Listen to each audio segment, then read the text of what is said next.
Oh, sorry. We're off to a great start. Brother Dan, it's a big show.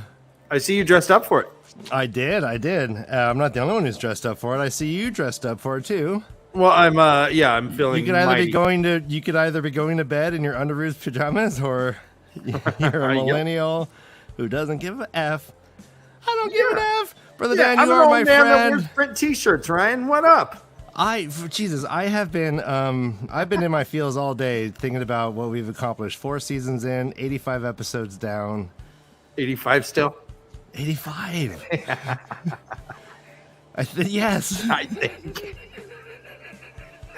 All right, well, let's get it started. Oh, God, I love that music. Right. Huh? Oh, yeah. Oh, yeah! Welcome to the Leavecast, a first-time reader show based on the epic fantasy series The Wheel of Time by Robert Jordan. My name is Ryan, and I am currently basking in the glow of our accomplishments. Yes. Good job, Ryan. And I am Ryan's brother, Dan. And let land stay with you, Maureen. Far derives my, carries my honor. And we are the way, the leaf. And this is the Leavecast. The final Leavecast for the Shadow Rising, book 4 of the Wheel of Time series. All things are unprecedented. I don't know if we've never explained to the audience that you are in fact reading quotes. Dan, you're not just making these up on the fly. We do claim to be an all improv show, but those are in fact quotes. Maybe we should have pointed that out. I think it's obvious that Ryan, you are a feeling, and I'm the literal guy who just finds a funny quote. I think we benefit by overestimating our audience. I think they're smart. What do you guys think? They're smart asses. All right. Speaking of smart asses, we have a cornucopia of guests. Our first-time reader crew, they are all here. They are ready with their insights, their witticisms, and their beauty. Let's bring them in, our first-time readers.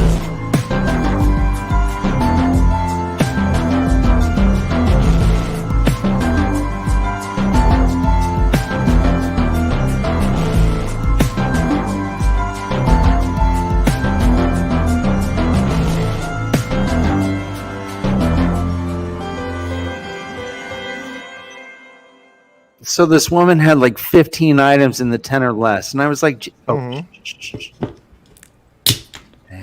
they opened the beer forever.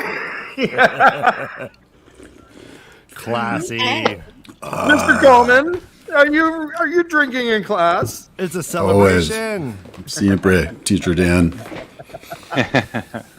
I approve. You get bonus points. Chris, yes. I see you have a drink. You get bonus points. Josh, do you get bonus points? Nope. Bonus points. Everybody. Right, you get bonus points. I do get bonus points. I have I can't really. Yeah, I'm drinking. Trust me. You'll hear it in my voice. Right. Oh yeah. We're all drinking. Oh, Ryan, Ryan, did you have that cool music? Say it again? You got the cool music when we get a special thing? Yeah, can we get some cool music? I think it's warranted. Oh, my goodness. Okay, cool music. Hold on. I don't know where it's at. I don't know. I would have done it. Some fancy pants music right now, because, what? Here it comes. Ooh. 4, 3, 2, 1, and we got a party, and we're gonna bring it down to naughty. Oh, whoa! MrHowley. To the K-Light Replacement Fund. Thank you. We got a new camera. Beautiful. Oh, let me. We're not partying that hard. Come on, get back there. Oh, you got a new camera? Is that... We got Ryan. We got to play it again. Play it again right now. All right. We need the music. Golly. MrHowley, you're the best, and we got. You guys are amazing. Pow. Ah. Happy you finished the Shadow Rising day. Yeah. It's all downhill after this. We're gonna be MaTsDaGger full of is shit. the We're gonna be talking about Friends episodes because this shit gets long and boring. Just kidding. Is this the last good book? No. I'm kidding. Until the last three. Right. That's what I've heard. It's just the fucking punk rocker in me came out. All right. Guys, thank you very much. You guys, your generosity is only surpassed by your amazing good looks and your glowing personalities. That's brochure right there. Yeah. Lovely. Guys, I love you guys. Our chat is, you guys are my friends. It says it right here. Brother Dan is your friend, and I mean that. I'm talking to each and every one of you guys. So there you go. Who is truly outrageous? Truly outrageous? Jem. No, the way the leaf. Oh, I was going to say MrHowley and MaTsDaGger. Yes. Sure. Heck yeah. Drew. Yep. Legends. Well, we are at the caboose of the big train. You know, we've been sitting, that thing's been going ding, ding, ding, ding, ding, ding for a long time. We've been checking our phone. We kind of put it in park. We've been waiting. And finally, here's the caboose. Last 2 chapters, guys. We have arrived. We're all right. We made it. And these chapters are good ones. That was my They- hot voice. I like that. That's great. We had finished with the Perrin chapter, the Golden Eyes chapter, tied Perrin's thing into a nice kind of bow. He went off to go fuck his wife while everyone cheered Perrin Eyes. Perrin Eyes, Oh, Golden Obara. Anyways, but chapter 57 takes us to Rand. This is called a breaking in the threefold land. And they are on the way from the Cold Rocks hold to what's the place called? Kayardal, or Kayardal, I think. Yeah, how do you pronounce that? A Claire doll? A Claire? No, Yeah. I'll care doll. I'll care. Kayardal, I think. Yeah, I don't know. Claire. What's this? Pretty much. Chantilly. Yeah, really. It does Right. sound like all hair doll to me too. Where I can't I'm find it. I mean, I'm.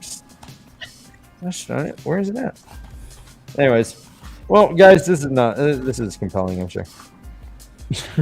yeah. Where's All care doll. Yeah, I was right. All care doll. All care. Yeah. All care doll. I'll care it all. Who cares, really? Yeah.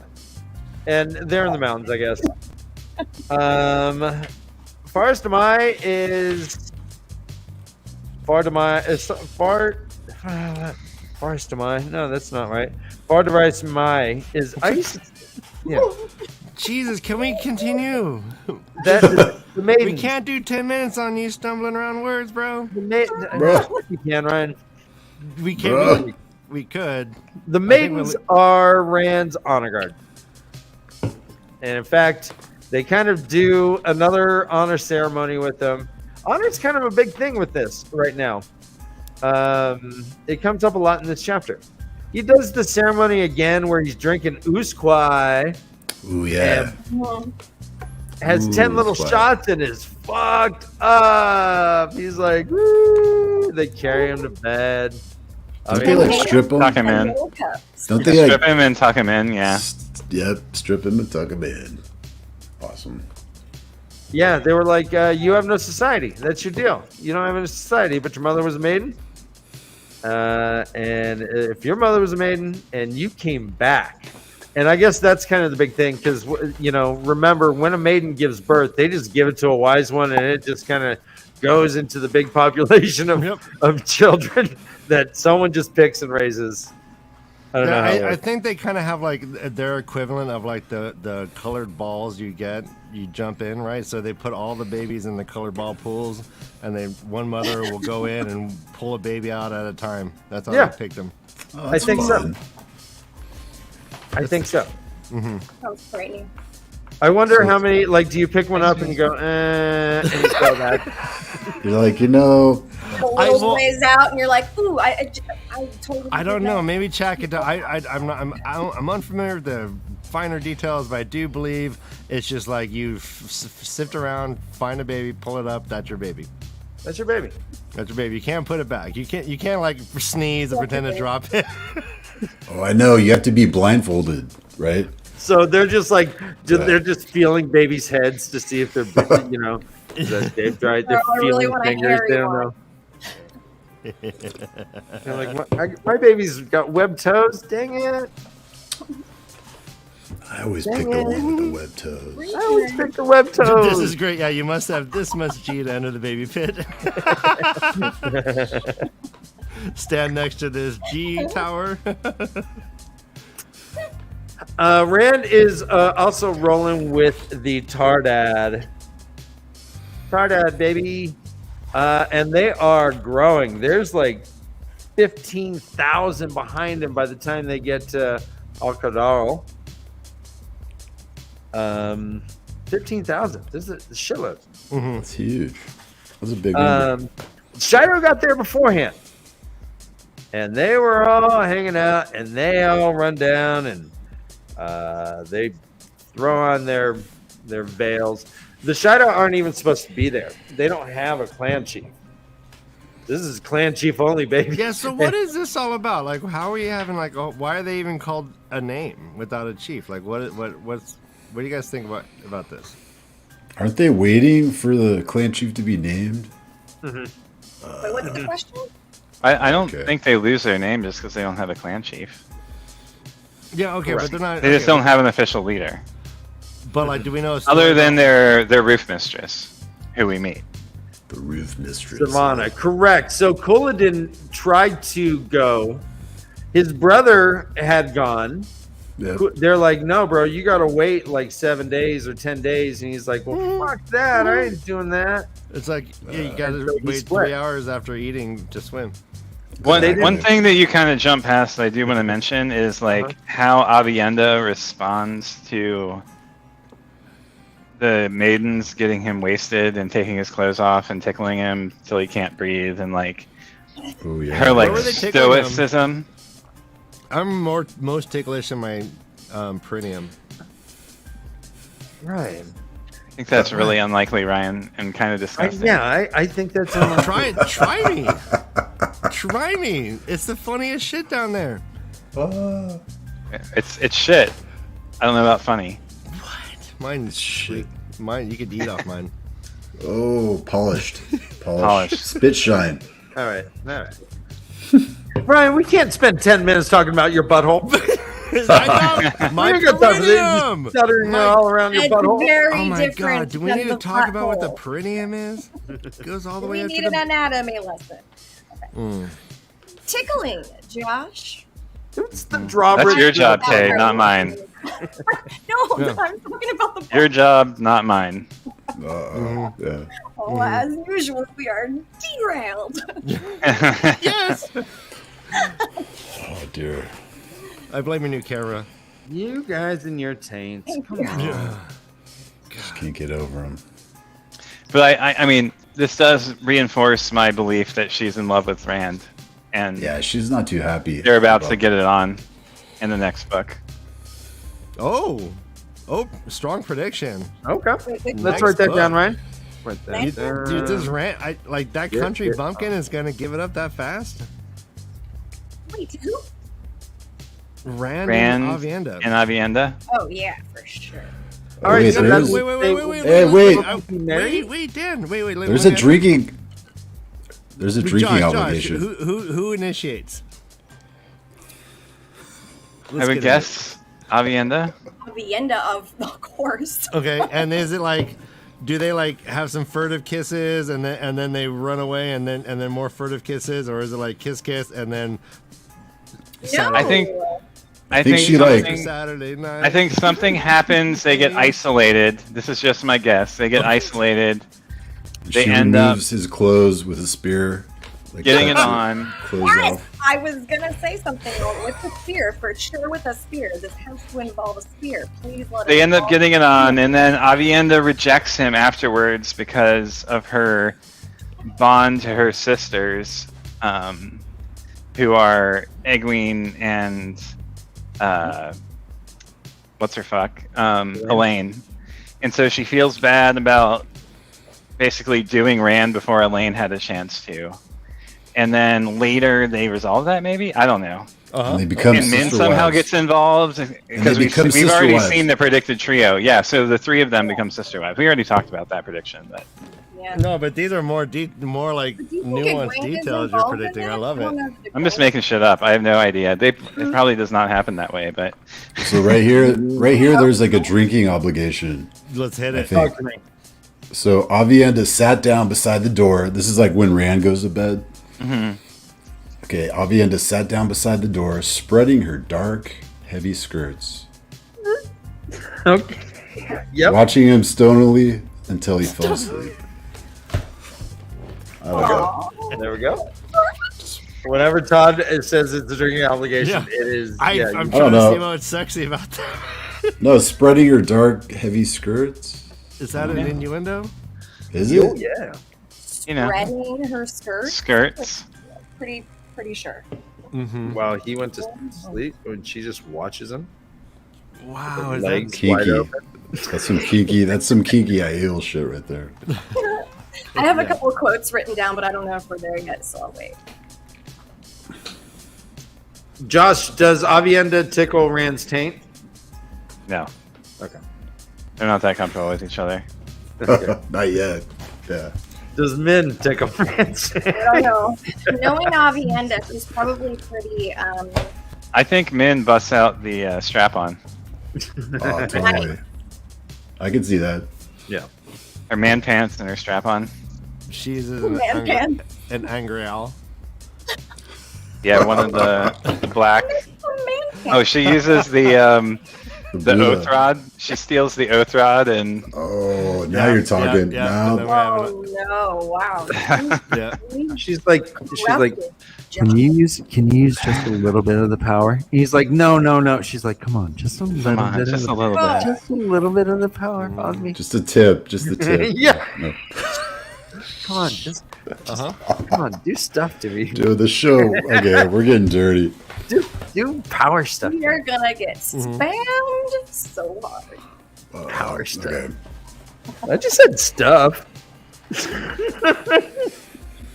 It's funny because I think the book Truth Rod is super smooth, and the show Truth Rod is ribbed for her pleasure. I noticed that. Yeah. Notice that. Good point. I wrote that down on my notes. It is quite texturized.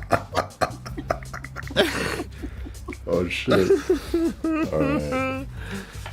Oh man, as a channel, Dan and I, we made an executive decision that we're just going to let the Leafcast just be a free for all, and maybe Tavern Talks is more mature and subdued, and That's but pretty you adult. guys who are here every Mutton Tuesday, puppet.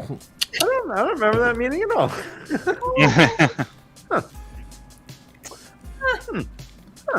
wait a minute, Sand. Jesus, that was a no and fuck off. Let me check my nose. Sally, did I miss a meeting on Tuesday? No. Okay. A month? No. Okay. Let me. Oh, there. Yeah. No. Yeah.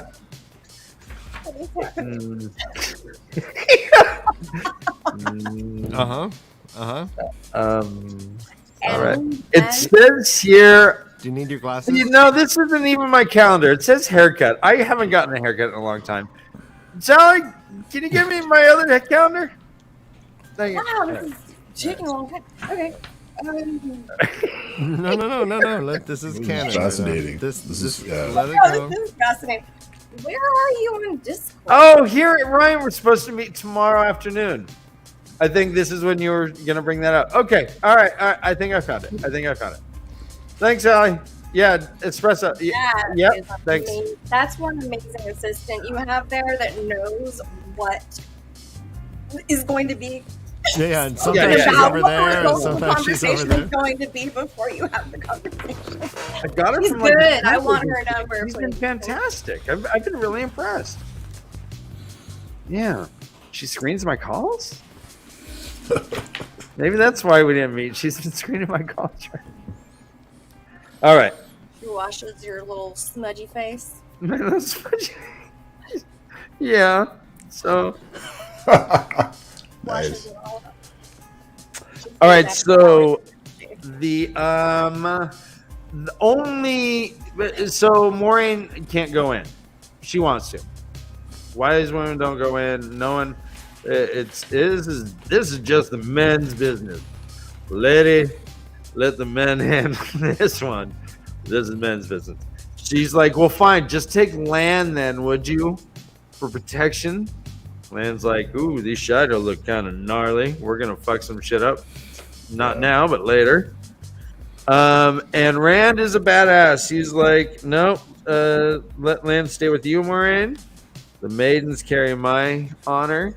And they were just all, woohoo! Yep, let's go, baby. Matt is going. He does a weird thing with the coin. He fingers it. Wait, no. Ooh. No, Yep. I checked to see if he did. He doesn't. He knuckles it or something. No, it flips over. Who His else fingers it though? I think They it's do. Sandra or something. No, like Syndra. that. Syndra. That's right. Thank you. She totally fingers it. Audio book. Stupid. Yeah, he was rolling a gold coin across his fingers in one hand as though unaware of it. So I tried, but that one just wasn't sexy enough for me. And it goes all the way down to the peddler wagons. They all like see this coin just roll down to them. They're like, Oh, free gold. free gold, huh? Finders keepers. So these are weepers. And then the Tardag start singing a battle song. Wash the spears. Wash the spears. And they start kind of spanning out. There's 15,000 of them. And they go east to west of Rand as he's riding on his horse. Pretty fucking impressive. The Shido are like, yeah, they were already putting on their veils. They're like, maybe not. We're going to get our ass kicked. And they all just kind of let them all enter. Because they were singing fucking war songs. Mm-hmm. I really like the second verse where they're talking. He's like, wash the spears. Who fears to die? Wash the spears. No one I know. No one I know. No, no, no. Yeah.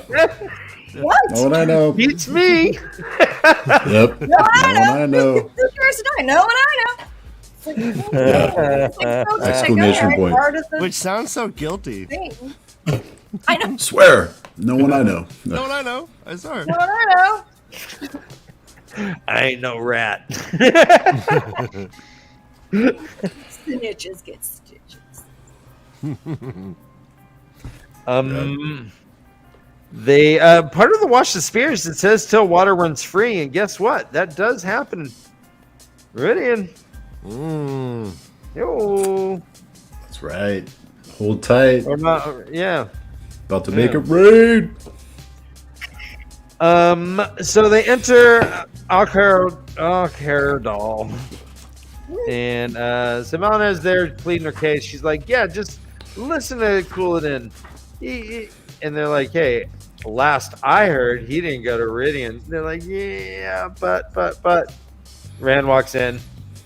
They're like, Wetlander. Phew. And they're pretty much, he's like, well, I'm he who comes with the dawn. They're like, fuck you are. And Couladin, before he does that though, Couladin's like, hey, all right, fine. If you're gonna let this Wetlander speak, let me speak. And he shows his arms. He's like, look, both my arms, look. And he has dragons on both of his arms. It's such Dun, a dun, WWF dun. like entrance. Yep. Well, I mean, it's Like super. Yeah, I yeah. mean, Like, even though it's unplanned, but all of a sudden he has like entrance music and a whole video montage. And he's like yelling. He's like a Randy Macho Man Savage. Yeah. Yes, yeah. You know, I'm gonna do that. You know me. Around each forearm wound a serpentine creature scaled in crimson and gold, glittering metallically. feet each tipped with 5 golden claws, golden mane heads resting on the backs of his wrists. 2 perfect dragons. I am the Karakarn. And everyone's like, yeah, fuck yeah. Hell yeah. And Rand is like, all right, so let's talk about these dragons. Couladin has dragons on his arm. Yep. Yeah, how? Why? Are they henna? Are they henna? Those are just henna. Not They're like the rub-on tattoos. He licked it real hard and pressed it. Rand showed his off, and Savannah's like, wait, what the fuck? It says here, quote, Savannah's mouth dropped open. She had not known of this. So how did he get these marks? And how long did he have them? I don't know. Only a day or two, right? Yeah. He explains it a little bit, right? He says yeah, that what does he say? He snuck off to Viridian on his During the own. night. He's like, I went there in the night under the cover of darkness. He's like, I just did it on my own. Do you buy that? Which is very sussy, as the kids say these days. That's very Sussy? Yeah, suspect. That's what they say. Sussy or sus? Sussy, I've heard not sus, sus? but not sussy. Sussy. Well, the new thing is sussy. Yeah. Anything is sussy? Oh, But it's yeah, it used to be sus. That might be regional. Yeah, my I like daughter says sussy. it. Mm-hmm. She says it like every day. Oh no! You're so sus. That's funny. She's like, she says bruh and sussy all the Bruh time. with Hey, you know what B-R-U-H. that is? Or Bruh. she says bro. She says bro. Bro. She says bro, yeah. That's hella Bro, sus. that ice cream truck is sussy. She Something says, like that. bro, you're so sussy. Like, Nice. Yes. anyway, So, could he have made off to Asmodean? that's what I was thinking, Josh. That was my kind of theory. The back. Asmodean put so Couladin was in on it. Yeah. Yeah, like maybe Couladin was sneaking in and Asmodean was like, hey, come over here. I'll get you in. And then, I don't know. That's my theory. Because Well, he clearly didn't make his way through the columns, right? And that's how Oh, right. the Aiel ultimately determined that Rand is the true Yeah, Rand Karakarn, exposed him by just Correct, saying, 'cause well, he's I like, saw oh, this, no, this, and we've this." had- giving away the hidden truth. Yeah, And he's we've like- done glory forever. So in my theory, like somehow Asmodean, I don't even know how to say his name, but maybe he was able to like trick or do some type of like, I don't know, trickery inside Viridian with Couladin to get like some fake dragon tattoos. I don't know. Or maybe this is part of what Jason and Kiele were arguing about and talking about during the time that the Shido were down near the wagons Right. in the previous chapters. There was a kerfuffle, and something occurred between the two of them when the Shido were there. So maybe it was a plan hatched at that point. Ooh. I don't know, but If Couladin is in on it and these are forsaken, then is Couladin a dark friend? Or Shadow Pal? or just susceptible to Yeah, it's influence. his desire, to be recognized and a desire to does. shortcut. He does fit in with that whole dark friend profile. Of selling your soul for glory. Is there Yeah. a chance he had they're on him and he like doesn't know how he got them? Or maybe he was implanted with false memories. Kerfuffle. I think they do. They have a kerfuffle for sure. Yeah, Um, yeah, right. Sussy shenanigans. Yep, saucy shenanigans, man. I want to, like, I was thinking about, like, how they describe what the dragons look like. And I guess, does it match, like, Rand's dragons? Or are they different? I was, like, just thinking about that right now. Good question. Are they, Let's assume they. I think they're the same. Yeah. Let's assume they. I think they're the same Thank too. you. Thank you, Ryan. Yeah, let's They're just go with that. described like the tiny dragons that Rand has those visions of settling on his skin Yeah. that we see a few times throughout the books, or have take seen that. throughout the books so far. So they're the same. Yeah. Oh, I mean, Couladin does go into this whole thing about it being Aes Sedai trickery, Yeah. and That's really interesting. Yeah. kind of trying to like deflect the truth. So how much of that is That's right. Because Rand starts bringing up the prophecy. He's like, born of the blood, but raised by those not of the blood. Well, let But me. then he's like, oh, how long since the prophecies were first spoken? How can they? How much of the words have changed? Which is really interesting. Yes. That's like kind of one of the themes of this whole story, I think. Changing narratives and stories and shit.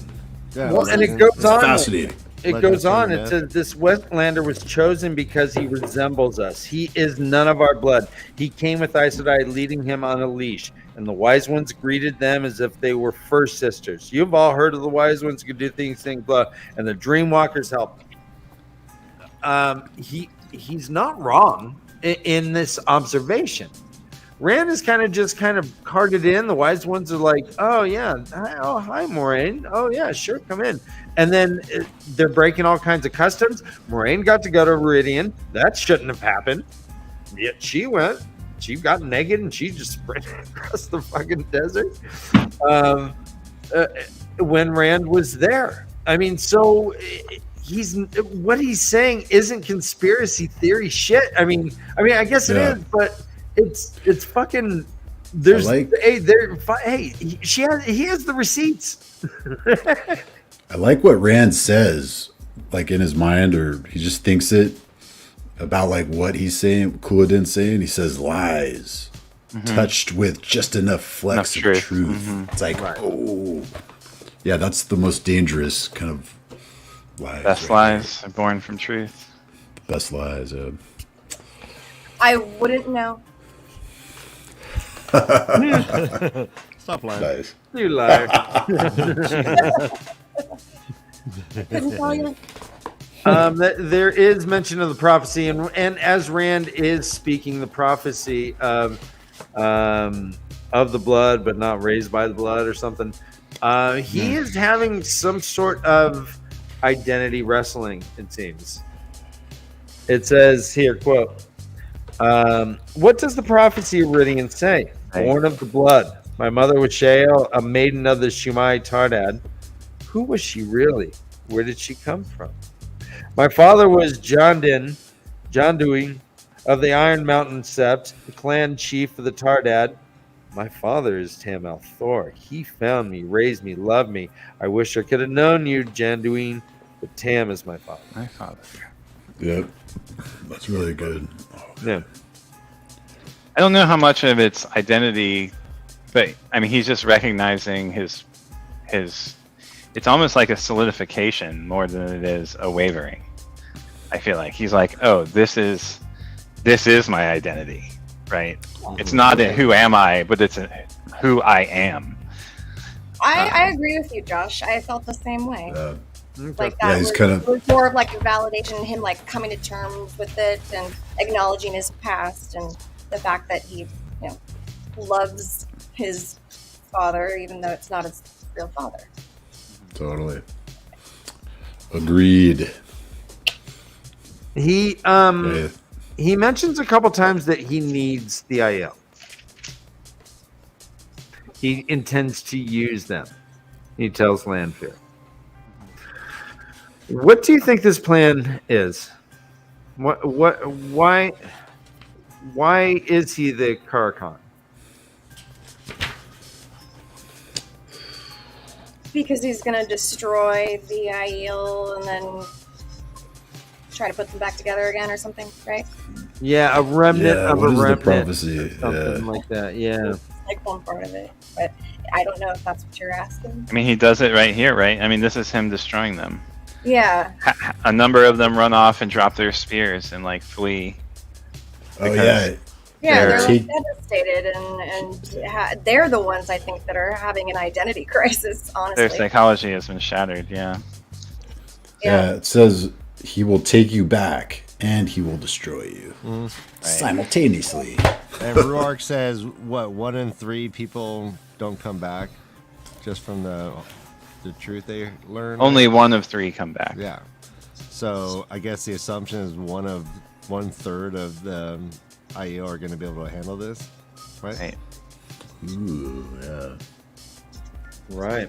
And he says he will save a remnant of a remnant, I think. So of those that accept, I mean, I don't know, it doesn't sound promising. yeah, Sounds kind of grim. good.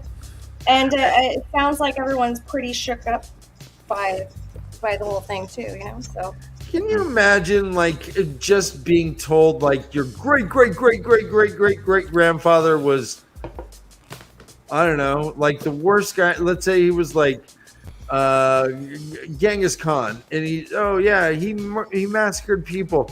And as you find that out, you're just like clawing your eyes out from like disbelief and dying and not getting out of the rings. 2 out of 3 people don't even make it just because they hear about what their great grandfathers were tinkers.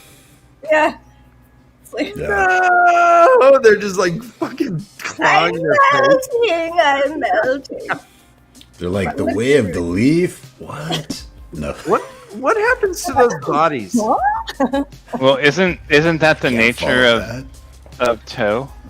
I mean, isn't this all like tied up in that? Go on. I Oh, mean, what was it? we know that the Aiel culture is so hung up on this concept of honor, and all of their worth is generated through this self-effaced history of honorable warrior life. And to be told that that is not the nature of your culture in the least, but the complete opposite, and that which you have scorned as the lowest people are actually your progenitors, the Daishan Aiel, and the way of the leaf. It's like in total opposition. It's like they're saddled with Toe and saddled with this unforgivable, essentially, truth that breaks who they are, right?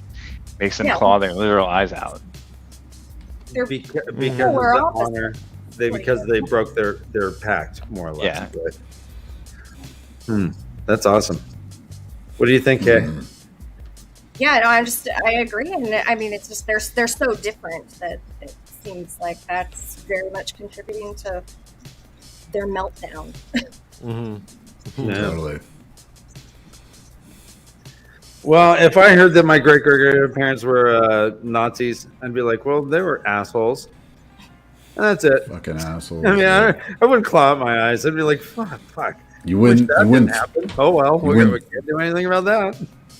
Well, it's like learning that your half your family has always, like, I don't know, lived on the other side of the country, and you follow one religion and they follow another, you know, like kind of thing. But like, Oh yeah, like totally like different. your family's like polygamous, like deep in Utah, some Mormon sect that was like exiled from the church. It's like I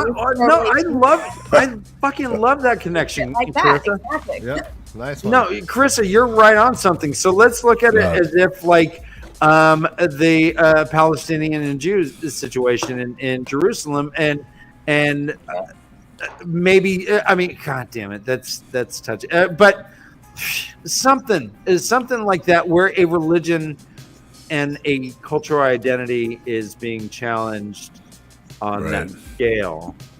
it's like super major. Yeah. Heavy. Heavy. Yeah, there's only 10 people watching. Yeah, we can get into the Jerusalem Palace thing. Come on, let's do it. I'm just kidding. Yeah, listen. But yeah, you guys made some excellent points and have opened up my mind to it. I've never really understood why they fucking freaked out so much, but the concept of toe I really didn't take into account, and also you mentioning a religious divide. If we think of it like that, then I can see where passions would be to claw your eyes out.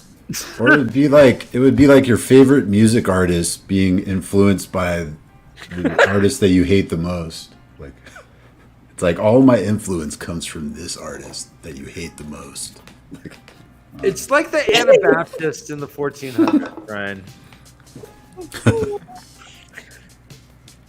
Fuck those guys, right? wait, who?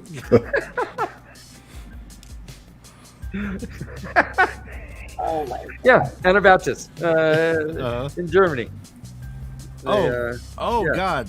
They were Yes. hanging people. They were burning people. Yeah, fuck this guy. They would starve. They would starve themselves before they would like renounce their gods. You're weirdos. But don't even get me start on the Mennonites. Fuck, god damn it! No one. I would if a Mennonite walked up to me right now, I'd slap that person right in the face. So Roniel. So I just realized something. Asmodean traded Couladin. Here we go. Asmodean traded Couladin the dragons for access to Viridian. Okay. He needed an Aiel to yeah. part the fucking mist, The mist, yeah. so that he could travel through it to find the Terangrial. It says it right. I mean, it kind of implies it right here. Where are you at? I brought Asmodean to teach you, but he was always one to leap to another plan if the first one proved difficult. Now he thinks he has found something better for himself in Viridian, and he is off to take it while you stand here. Couladin, Right. Drakkar, all to hold your attention while he made sure. Okay, so That's the line that got me too. Actually, thinking about that, yeah. All right. Sorry, Ryan. What did you say? No, that's fascinating. So what? But I just want to remind you that you earlier said that you didn't think he went through the columns because he reported some bullshit about like future glory. Blah. Yeah, blah, I don't think he did. I think that Asmodean must have. I mean, again, we have no idea at this point, but in theory, Asmodean could have talked to him and said, "Hey, you let me in. I'm going to give you the double dragon, I know what it is. and you don't have to go through." I know ahead. what it is. Oh. He used Couladin's body, like you're saying, and then went through it with Couladin's body. Because Asmodean, as we find out later, Yeah, he's he like can change. he's the Gleeman. What's his name? Jason, Kyle. Jason. So he like basically just became an Aiel to go through the fucking columns. Oh my gosh! So that's why he has business in Ruidian because he learned some shit. Maybe do you think he saw his own lineage? Or he saw Couladin's.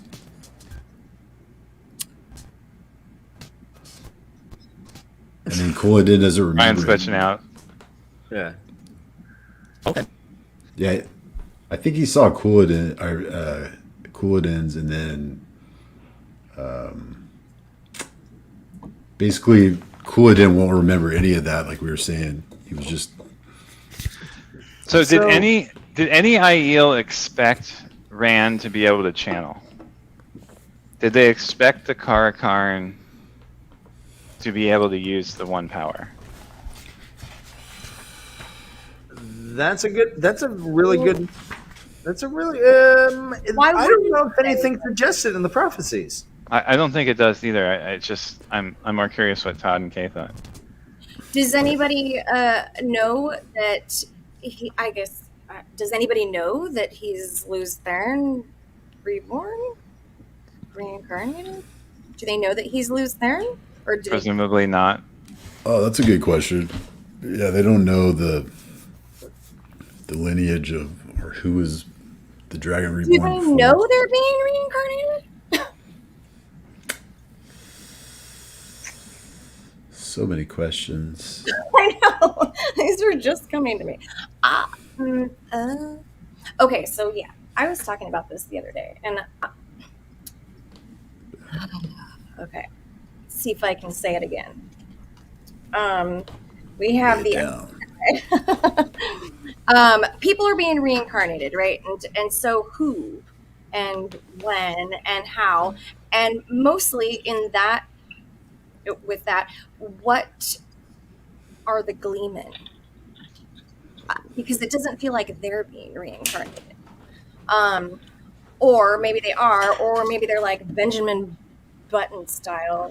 I don't know. Well, the most recent information we got, recent information regarding this that we have is from Brigitte. Mm-hmm. Right. And what their experience as hunters of the horn, or warriors of the horn, whatever the fuck they're called. Heroes. Yeah. Heroes of the Horn, thank you, looks like. And I think I mean, my theory is still that it's only the people who are archetypes within the turning of the wheel that have a role to play that are reincarnated. However, if we go back and we think about the Tinks, Yeah. Mm-hmm. she believed that her daughter was going to be reincarnated, Oh yeah. Mm-hmm. right? So is every soul reborn, or only think some so. of them? We don't know the answer to that. Maybe some are more reborn more often than others. I think Tam, he said Well, I mean, it. we know that the Forsaken weren't, right? So they're stuck and they're like frozen in time. And Presumably by the lines of power that connect them. I mean, in some ways, those black lines that are cut could be like a spider web holding them in place so that their soul isn't lost as they die, right? Right. I thought it was like the other side of like the, what is it, Sidar and Sidene, whichever one is not the female half. I thought it was more like that. So it was like that half just is kind of being represented as black. No, those lines connect Asmodean to the Dark One, to the Great Lord of the Dark. Well, and yeah. Rand slices them. And then he experiences the taint. That made me think maybe it's also holding them in time and space. But don't you think like the Dark One can channel, and so doesn't he then have some control over Sidene? I'm not sure how that relates. Oh I well, don't he know. did. The webbed shit, the black web stuff. So the Dark One tainted the male power, Right. Sidene. So, Right. So he does, I think, have Power over it, right? power over it, and it he has direct connection to any male that tries to channel. I think that's how. Yeah. That's how I look at it. So Yeah, it's like I agree with it's you. like it's like a honing device for any male Aes Sedai. It'll just. But Got do you. you think that if another channeler looked at Rand, that they would see the web? 'Cause I don't think they would. I think only the Forsaken have the web. Well, and that's what he says. He says, "I severed him from the Dark One." Yeah, I think when they give their soul to the Great Lord of the Dark, that web is woven. It's not because of Sidene. It's because of his devotion to the Dark One that the Dark One connects himself to it. Because we saw it earlier when Rand was fighting at the end of the previous book with, what's his face, Balzamon. As And well. he says, help me, Great Lord." Right. That's right. And suddenly he gets. So I all don't scary. think. Yeah, I don't think it's necessarily because there's a male who can channel. I think it's. Okay. Right. That's just my theory. Again, you might be right, Kay. I don't know. Who knows? Well, let me talk a tiny bit more about Ridian. So you had mentioned, you guys have both kind of said that like a vampire kind of thing, you need to be invited to go in. Asmodean couldn't have entered without an Aiel kind of allowing his entry. We did have Moraine go. She's not Aiel. She just ran. Oh, that's right. But she was invited by the wise ones, right? Okay, was there a talisman or some sort of? I mean, how does the city fog know that? Yeah, I mean, okay, so we did. The only place we saw Asmodean poking the fog was in the dream world, was in the TAR, Correct. which Yeah, we who know saw no him? one can enter.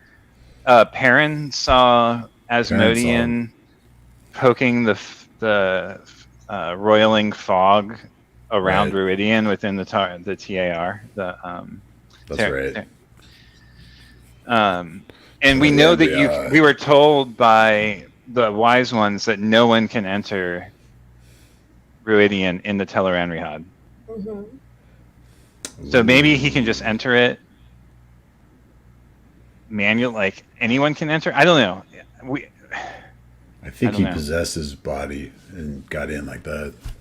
Yeah, That's I what like I'm- that theory. That's amazing. But what makes you think that he can possess bodies?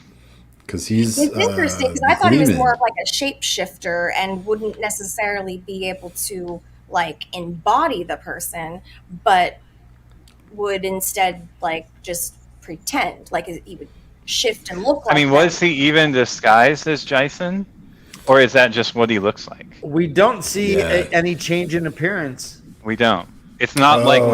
It's not like Lanfear where she appears completely Oh, different okay. from I thought it her was. authentic self. Oh, I thought it. Yeah, I was like kind of I assumed that we did. assuming that he would look different. Not the way it's written. No, he just has on the red coat, but he okay. appears identical, and that's how Rand recognizes him. Yeah, what's up with his like red coat and red boots? Like what the Right? fuck's up Because with he's pimp, man. He's fucking pimp to the nines. him? He's red. He's Like, like, dude, you trying to blend in because it's not working. No, He's Gleeman like- do not blend in. oh, that's However, right, just he- like gleaming. Yeah. However, he got into Ruidian, he does it again ahead of Rand and is able to set the traps, to set the tripwire slicing fucking Ooh, laser right. beams of doom through the fog, right? Oh, So- so he gets. That's right. So he gets in there without Couladin right there. Hmm.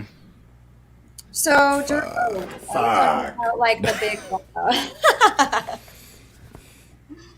That's why it's my theory is Full, fuck no. just that they made a deal and that. Yeah, but why did he need Couladin to get in there, or how? Right? Yeah.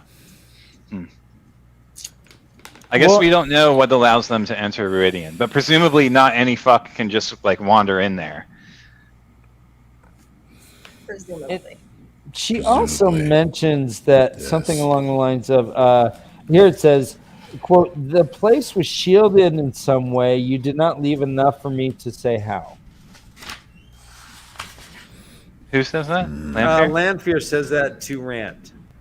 So it says here, quote, I do like to see men fight, but you two cannot even stand. Oh, right, because you- she appears in there as well at the end of the Mhm. battle. You've made Right, a right, thorough right. job of it. Can you feel the traces? The place was shielded in some way. You did not leave enough for me to say how. So And that's whatever was creating the fog too, and like the distortion of time that we saw. was that Or shield time like passes a faster within the green shield, Shield, right?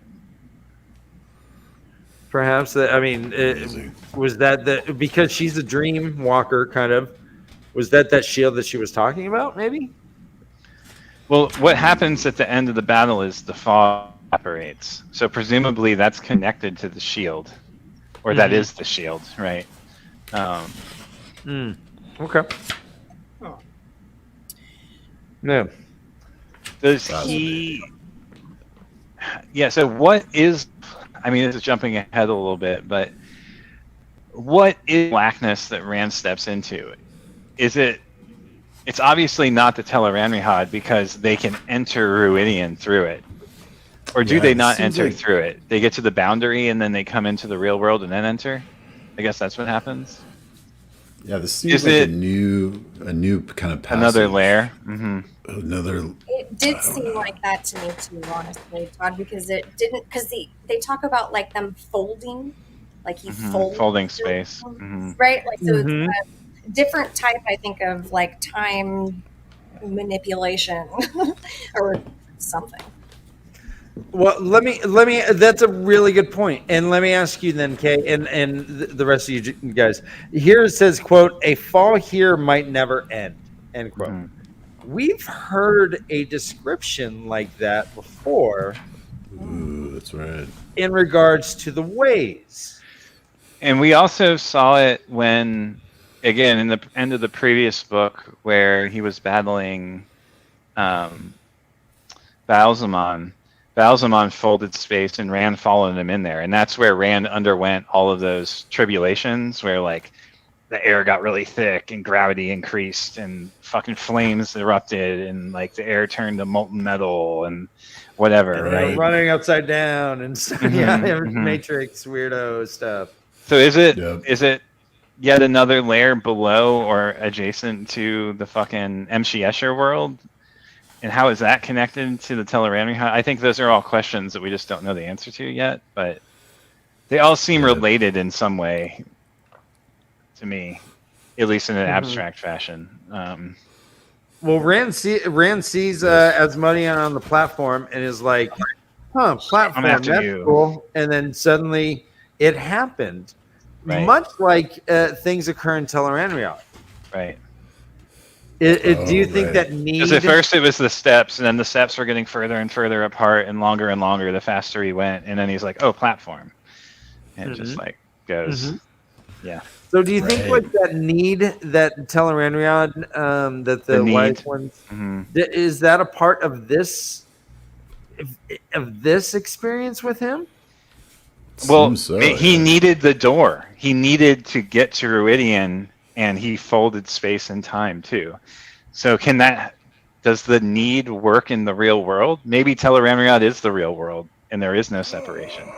And they they have just the power to fucking go there. I mean, they have the power to just automatically open up a little door and just go into it without going to sleep. Yeah. Oh, he did have a Sangreal. Yeah, he did have the fat man, the fat bald man with the sword on his side. Little Buddha, the Buddha with the sword. Well, let's talk a little bit more about these doorways.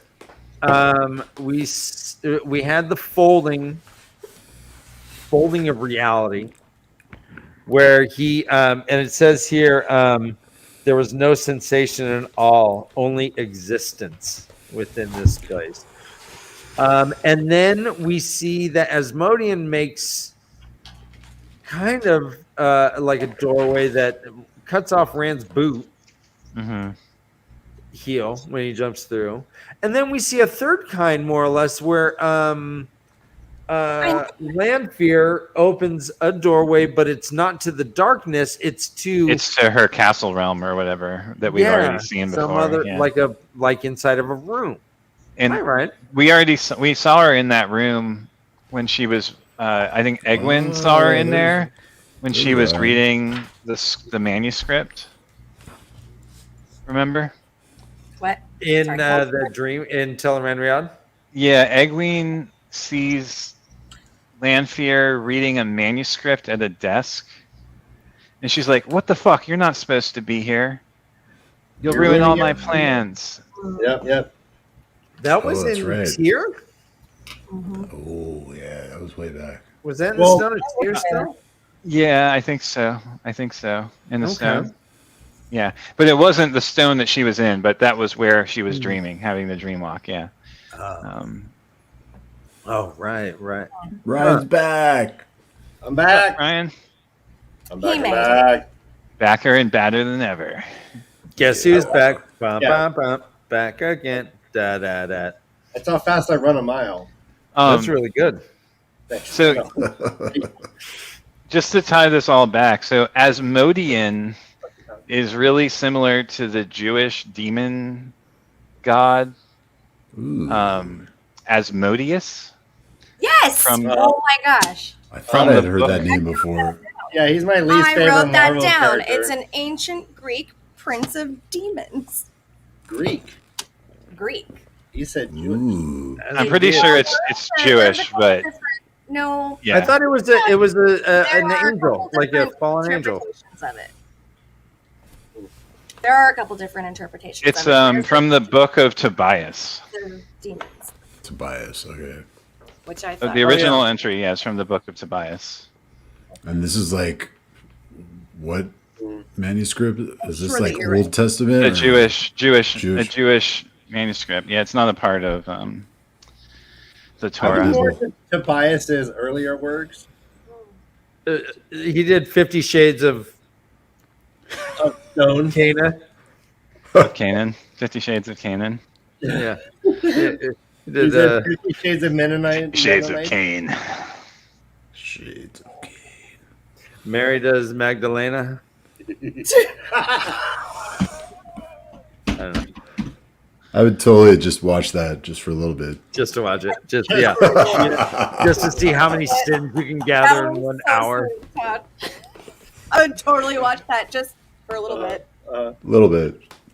All right, That's all so I we need. get No, no. they both got dragons. They're like, hey, we both got dragons. You got dragons, I got dragons. Couladin's like, whoa, his are fake, mine are real. Look at me. You guys know me. I'm the best. Rand's like, yeah, you went to Ridian? What'd you see there, buddy? He's like, hey, whatever happens in Vegas stays in Vegas. We don't talk about it. Bro code. This is the way. He's like, and Rand's like, yeah, I went. Broke. I snorted coke off a stripper's ass. What did you I'm do? not afraid to talk about it. He's like, Come on, cool it, dude. huh, Couladin? How cool are you, Couladin? I mean, Squaredin. Square it in. Oh shit. I thought he was Osama Couladin.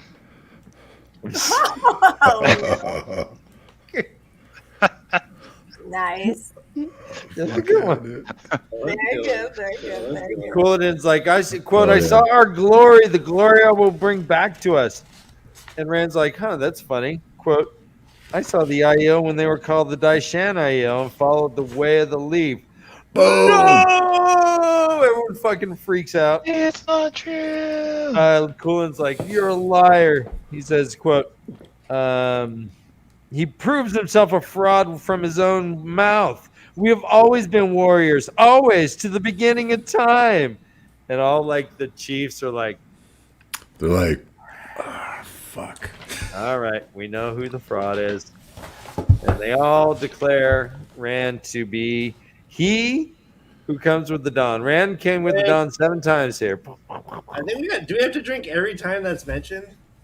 Came with the dawn. I'm an early riser personally. Like, I relate to Rand more than ever. Rand says, I bring change, Really not nice. peace, but turmoil. Plant just dripped water on me. Change. Woo. The IEO fucking freak out over this revelation. Ruark's like, ooh, you should not have done this. Says here, quote, the canyon boiled like a cauldron. Does he like grab his arm or something? Mm-hmm. Well, the Couladin throws a spear at him. And it's like, fuck you! And throws a spear. Sounds like Ruark, but A yeah. maiden blocks it, and then they like everyone is just like, hey, like pushing, hey, man, hey, watch it, hold it back, hey, you know, like it's like a typical scrum time. basketball NBA fight. Yeah, kind of. And guys with suits are coming out. Hey, big man. Hey, big man. I think a lot of people said that. Hey, big man, don't worry, chill. Rand's like, how can I diffuse this? Oh, I got it. Let's make it rain. Not like a stripper, like a real, rain. Like Like you a said. rain. Like a real rain. Real rain Yeah. pouring down. You Red made it rain dumb. pouring down. Red rain. You just made it dumb. Red rain pouring down all over me. Red rain. Nice. Wait, doing red rain down? Nope. Yeah, no, that was my Peter Gabriel, right? Ooh. How did it sound in your eyes? Like, no, it sounded like Tom Waits. In your eye. Wait. All right. Suddenly, Lanford's there, protecting him with a bubble for all the rain. She's like, "Hey, she's nice and dry." She's like, way to Nice. fuck up my plans. She's like, where is he? She's like, what? She's like, where is he? I already knew from the beginning. Fucking jerk. Love it. She says, quote, I brought Asmodean to teach you, but he was always one to leap to another plan. And that's Rand later says, I got the idea from you, Lanfear, to use Asmodean as my teacher, but I just can't have him connected to the Dark One, so I had to sever him. But now he's a tame little puppy. I can, yeah, perfect. What do we think of the fate of Asmodean? Is there any? I mean, he is essentially enslaved now, correct? It's pretty awesome, I think. It's Okay. like a win for Rand. It is a win. Wait, That's a win for Red. Let me just clarify. Todd does not think slavery is awesome. We need to clarify up? these things. Say it right.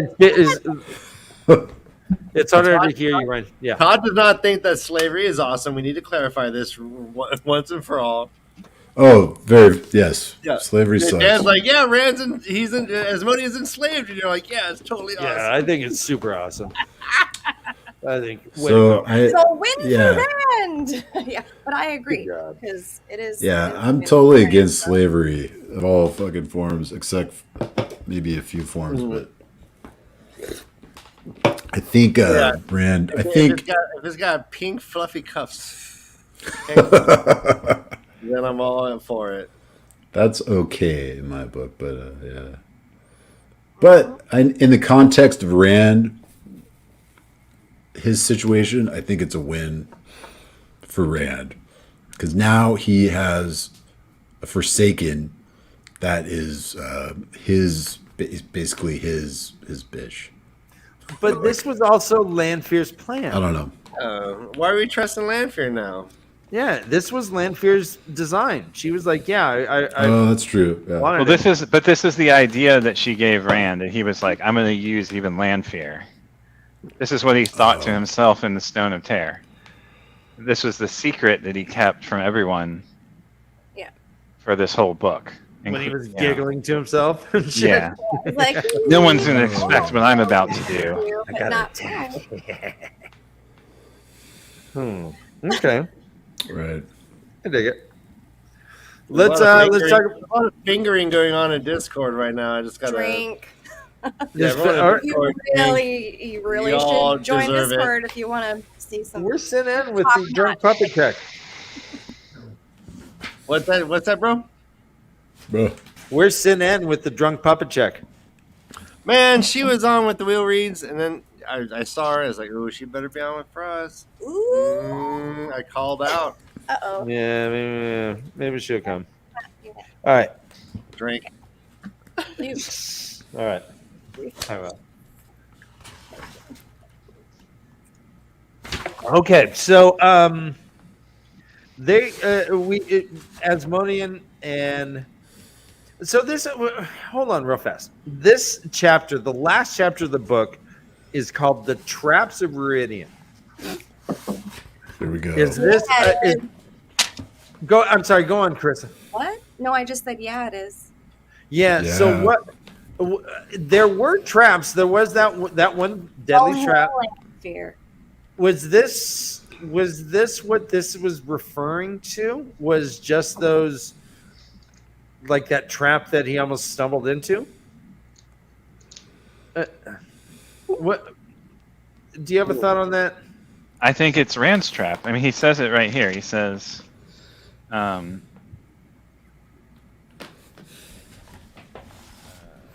Yeah, I think you're right though. I think it was a trap made for Rand, but I don't actually. Let's see. But there's also, I it mean, says right here, I knew it from the start. I expected it from the day I left the Stone of Tyr. Out here, where anyone could see I was fixed on Viridian and the Aiel. Do you think I did not expect some of you to come after me? But the trap is mine, Lanfear, not yours. but why is it the traps plural?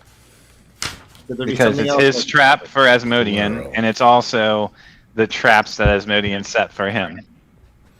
So it's like Yep. Sussy. Just I believe the phrase is sus. I love that you have to make that one little piece into like its own little segment. Just Todd almost losing his shit saying that. What is Todd find sussy?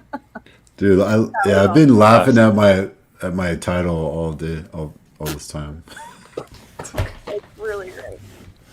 Dude, it's sussy. I bro. liked MrHowley's comment about wait, no, was it Wadahalagassi that said hussy sussy hussy or something? Sussy hussy. That was funny.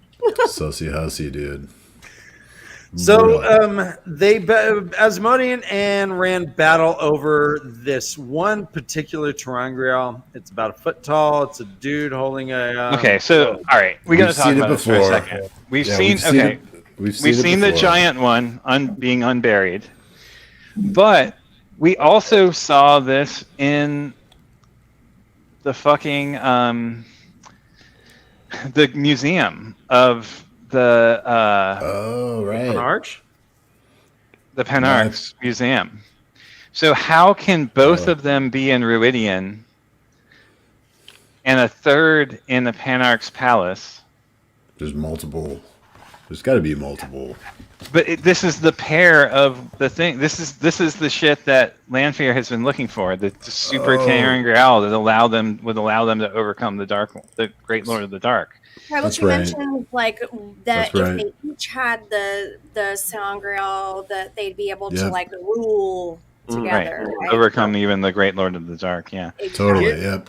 Here's what it reads here. It says, "So that is what he was after. I thought they were all destroyed. Only half remains of a single one I have seen. A fine trap for someone wary eye said I." Yeah. So there were more than one pair of them made, I guess. That's what I was thinking, yeah. I mean, it's just interesting. The way that Lanfear talks about it, it seemed that it was just a pair. But I mean, maybe there's no guarantee that she has all the information, right? But she is also looking for the female version, though. Right, which Rand finds at the end.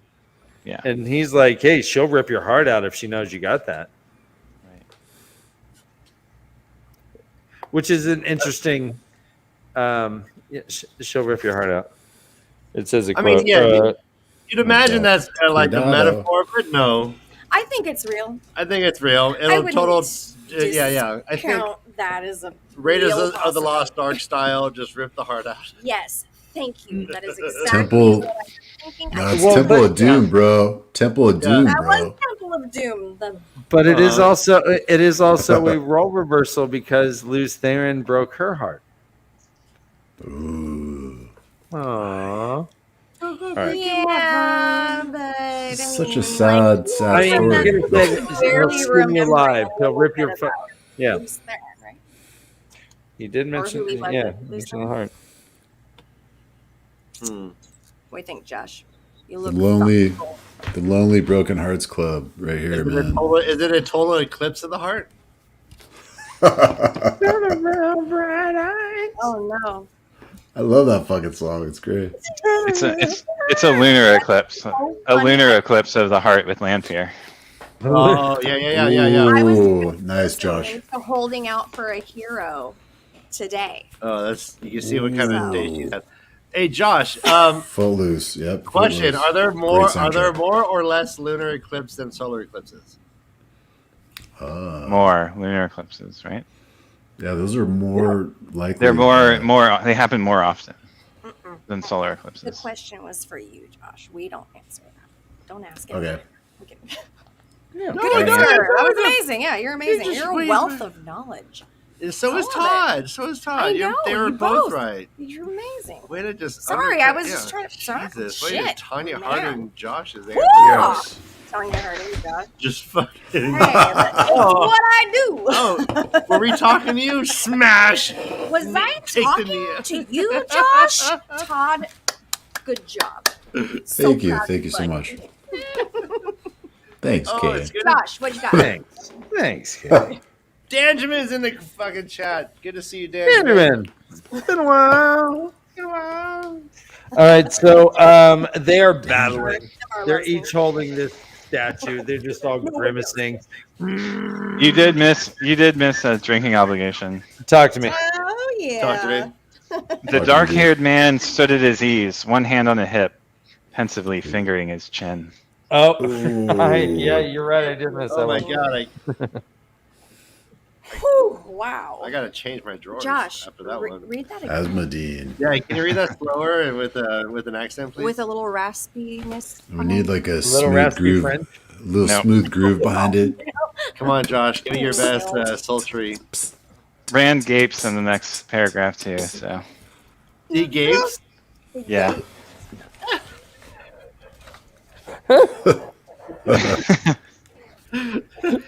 No. Well, How is that such? Am I too old for this? maybe he just, his mouth is hanging open. And you just Bro, want that's to. us. The mouth And is hanging so, open. And you The just want thing to is put a that, like, dick when right you in there. get- Is that- you go, Oh. Okay. There Are you we go. just throwing out all the drinking obligations right now? Because I got a couple written down, but they're in. You can close. are Yeah, welcome, I don't want you to do Internet. that. What's that? I said you are No, no. welcome, internet. Oh. No, yeah. No, we got a role play of a Gabe, female Gabe. Right on. Good game. Thank Dude, you.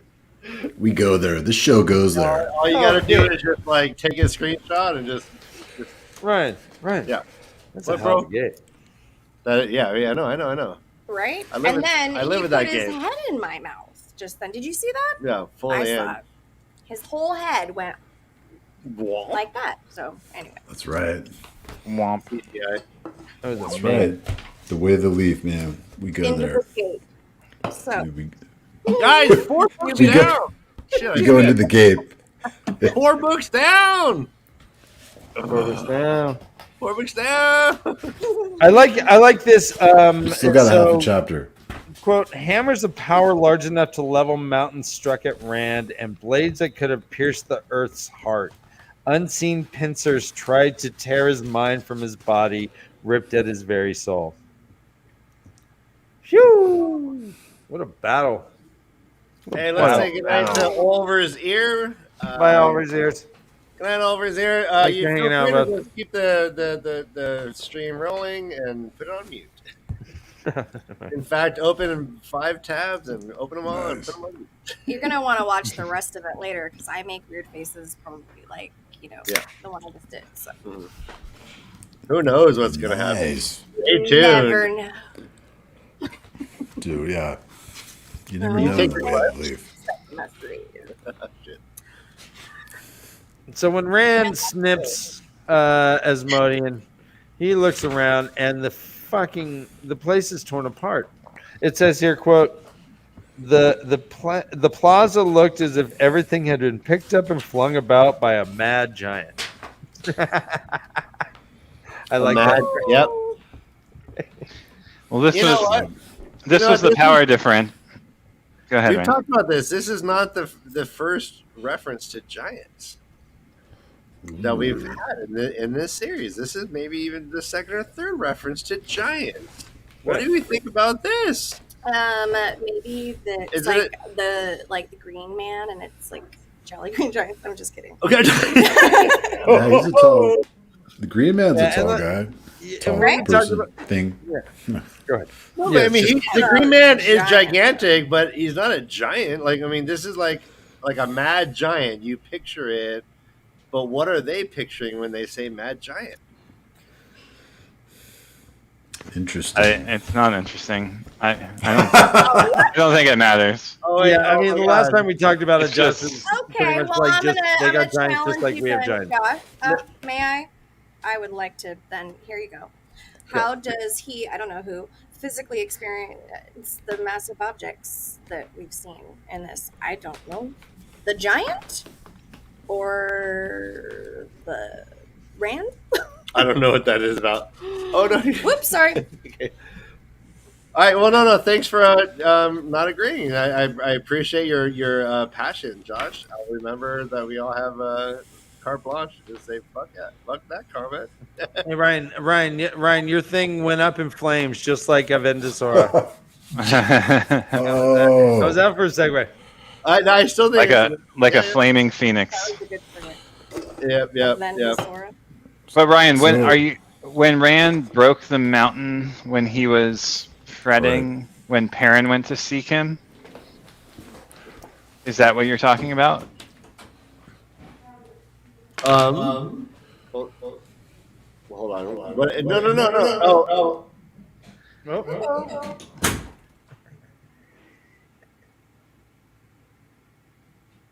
There we go. No. There we go. Got you. All right, we're good? Yeah, think no we echo. got it. Good. All right, Josh, what was your question again? So Rand brings down a mountain on top of Perrin and himself a few books back. When they're traveling across the landscape. Is that what you're talking about? The reference to giant? Yeah. No, it was kind of. I believe it's more subtle than that. It was like an offhand comment, just like this, like, "Oh, this is like a mad giant," or "This is like, oh, this is a feast for a giant," or something like that. It was like an offhand kind of reference that wasn't. It would. I'd be hard pressed to find it or remember exactly where it was, but I remember having this discussion. Yeah, we did have this discussion, and we more or less came to the conclusion that Randland has myths just like our land does. And I mean, if they talk about giants, then just like we talk, we know what a giant is, but they never exist in our mythology. I mean, I think there was a reference to it too in the story in book 1 that Tom tells about the Americas and nuclear war and all that kind of thing. Yeah, giants. Something about giants. Mosque. Yeah. Yeah, exactly. Mursk and Mosque. And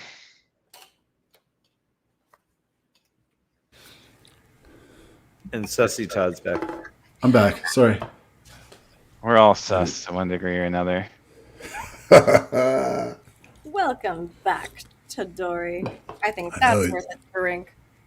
Yeah, you guys were talking about something really interesting. I kind of missed it. But carry on. Carry on. I love this comment by Garden Gnomes, Gnome and Garden. Tales of... Yeah, that's what we're talking about, exactly.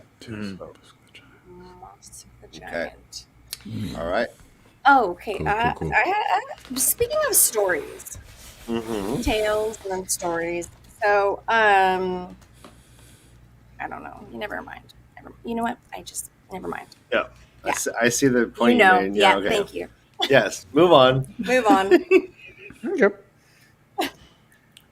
The battle not only fucked up the plaza, it also fucked up the landscape. The entire landscape is mountains moved.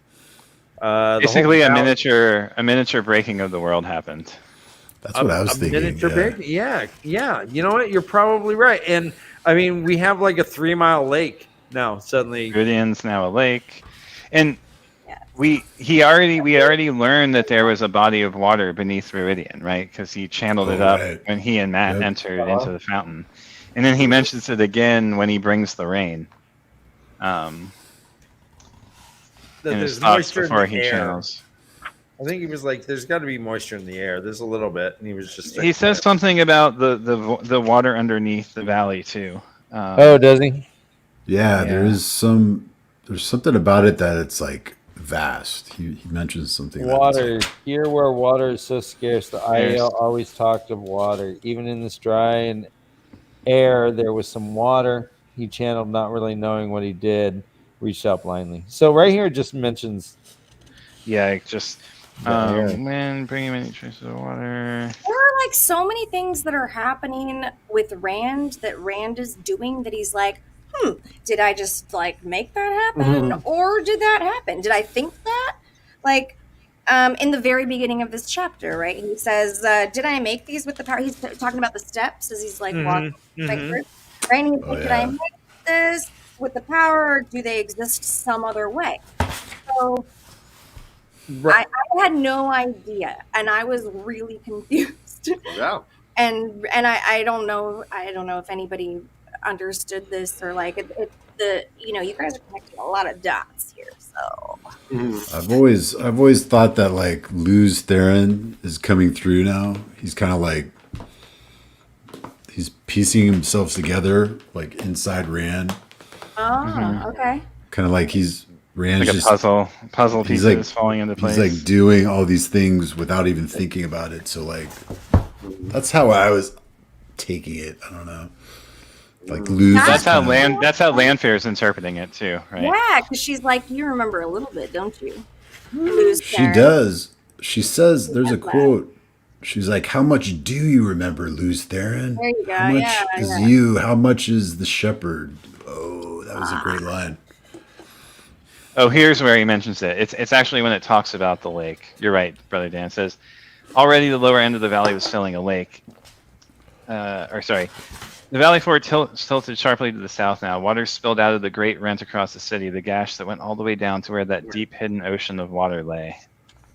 Ooh. Deep hidden ocean. Drink. Really? Gash. Yeah. The deep hidden ocean. Gosh, she blows. Man, I hope it's not salty then. Fuck. I know. They're like, fuck, dude, what? Rand. This is like salt water, bro. Great Salt Lake. The Mormon's like, yeah, we're back. They come out of the fucking water. Oh my god. That'd be freaky. Salty water. Well, I mean, it's just like an ocean. As soon as I hope they're Landfair just using that poetically. Oh, sorry. Oh, no, go ahead. I know. Like, oh, is it like a salty ocean or is it Yeah. salty? You know. I hope it's fresh water. Okay. It's gonna be salty. It's gonna be raining sandy though, salt water. because it's Ridian. It's gonna be all dusty water. Ooh, yeah. Dirty. It's gonna have a lot of iron in it and shit. Yeah. Oh, that's right. Hey, electrolytes. So apparently too, it's Okay. Asmodean's demeanor to like look at you slantingly and sideways out of the corner of his eye, because that's what Jaisin was doing to Matt and Rand when he was interviewing them. The side eye.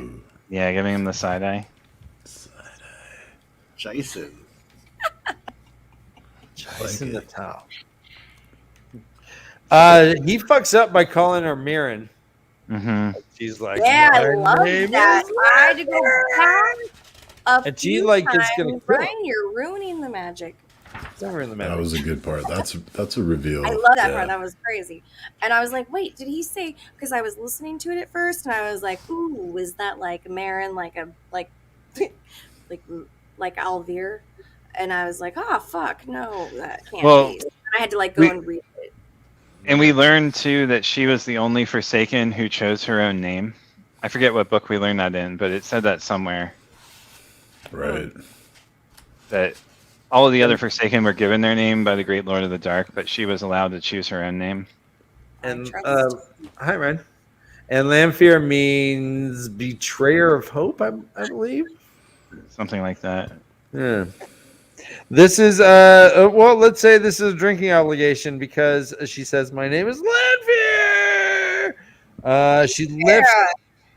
I And wore the man white lifted into the air, spread eagle, his clothes Spread pressed eagle. to him, and the face of his or Flesh of and the his flesh face. of his face distorted, spread out like butter under a rock.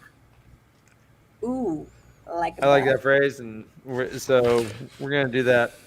We're gonna drink for that, but keep your drink in hand because next paragraph. Like butter. Like butter. Rand Like what? accidentally bail fires. Yeah. It says here, quote, Bellfire. searing a pasty deep groove across the square, a smooth-sided gash.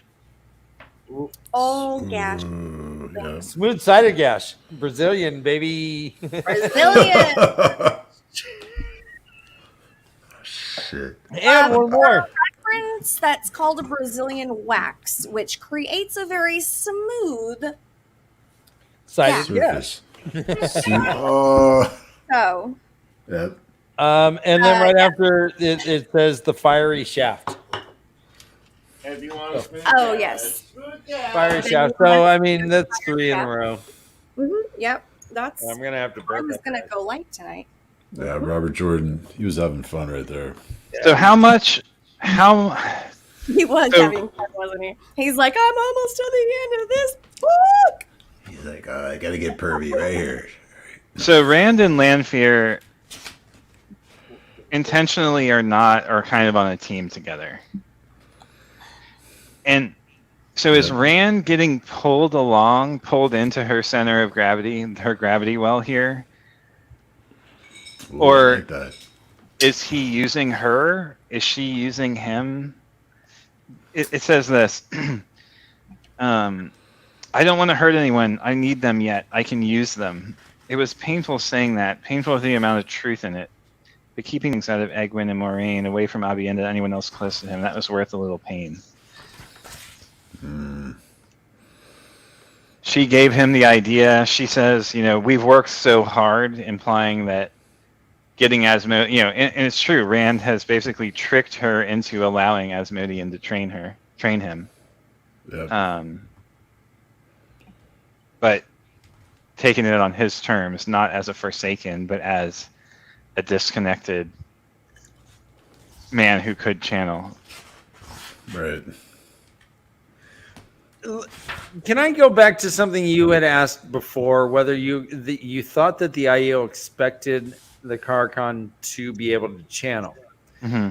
You imagine a standard IEO dude, and Rand starts making the shit fucking rain. This is like a miracle. Mm-hmm.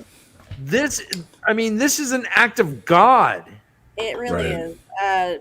But not, because that doesn't exist. But, yeah.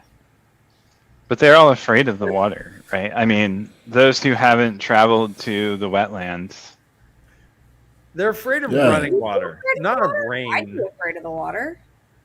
Yeah, they don't like Well, they, They're afraid- yeah, I think it's running water. but they've never seen rain. So how? I mean, exactly. here's this unexpected thing that they've never seen before, presumably, right? Like, Yeah.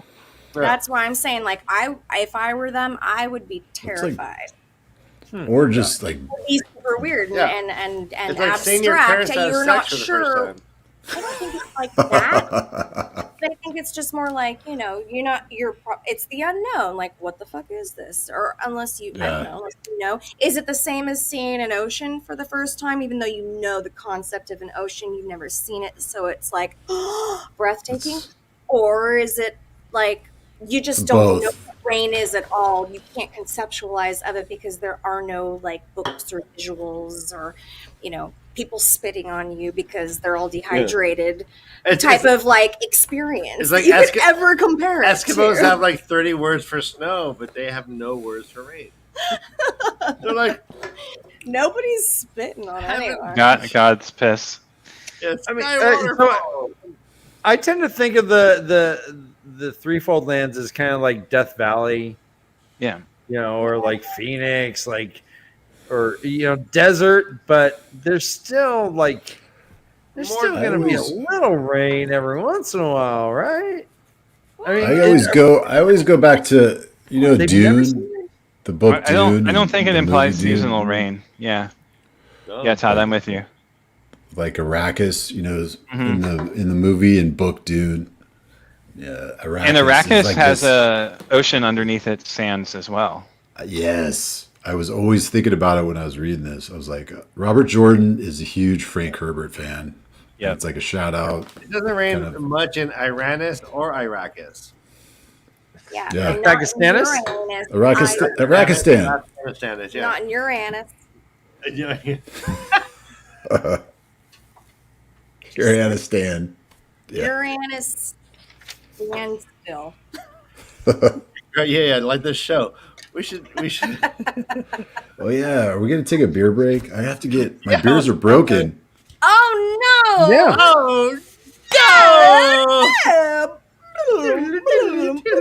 Oh no. Yeah, we can take a break whenever. Or I could turn off my camera. I don't know. Just grab a beer, I guess. Just Fuck. go get a beer. All right. But Jesus. also, I'll Are let we the doing- puppets come through. Let's all go get a beer. Just go get a beer. Nice. There is a All right. drinking obligation. It says they are quite hard on thieves. And I was like, Hard on Thieves is a good band name. And Hell yeah. I like Hard on Thieves. And so we drink. Whenever there's something that's a good band name. my Those life. are good band names. You're faking it, Todd. No, it was the last little strip. It was dregs. It was the drip, dude. I got, Called out. You're baking it, Todd. Jesus, are you No, Todd, it are was the you a last- hard on thief? That water. dude, it was the last drip, man. It was the last drip, bruh. All right, I'll get a beer later. I'll be Okay, back. cool. I always thought like that the nuns that we went to school with were hard on thieves. They're all hard on thieves, yeah. As should everyone be. As every good nun. So, one, you guys unmuted yourself again. Todd doesn't remember to mute his mic. I'm just saying. We love the boy. That's all. I did it. It's good. We're good. So, fuck, I lost my train of thought. You, lot. Why did you lose your train? So, Luz Theron wasn't the Karn. Luz Theron. So, I mean, one thing that I keep coming back to is like, what exactly is going on with the repetition of the wheel, right? Is the pattern truly repeating itself, or is it evolving as it repeats? No, I think it's evolving. Yeah, no, I agree. And we see here that I guess part of the question of whether the Karn could channel, and similar, like, what's the name of the similar hero to the sea people, to the Koramor. Athon? So could the Koramor channel? And I think these are essential questions. Like, if Rand is the Koramor and is like, what we're seeing is like, he who was the breaker of the world now is donning these other hoods or whatever, right? Wearing additional capes, right? Mm-hmm. So in this turning of the wheel, he's a both and, or a thrice and, rather than an either or. Yes. Is this Yes. And so what does that mean for the pattern, or in the nature of the pattern, right? Yeah. In relation to Luz Theron? Because he is Luz Theron, but he's also something more. He's an Aiel who is he who comes with the dawn. He's potentially also the Koramor. So what does that mean?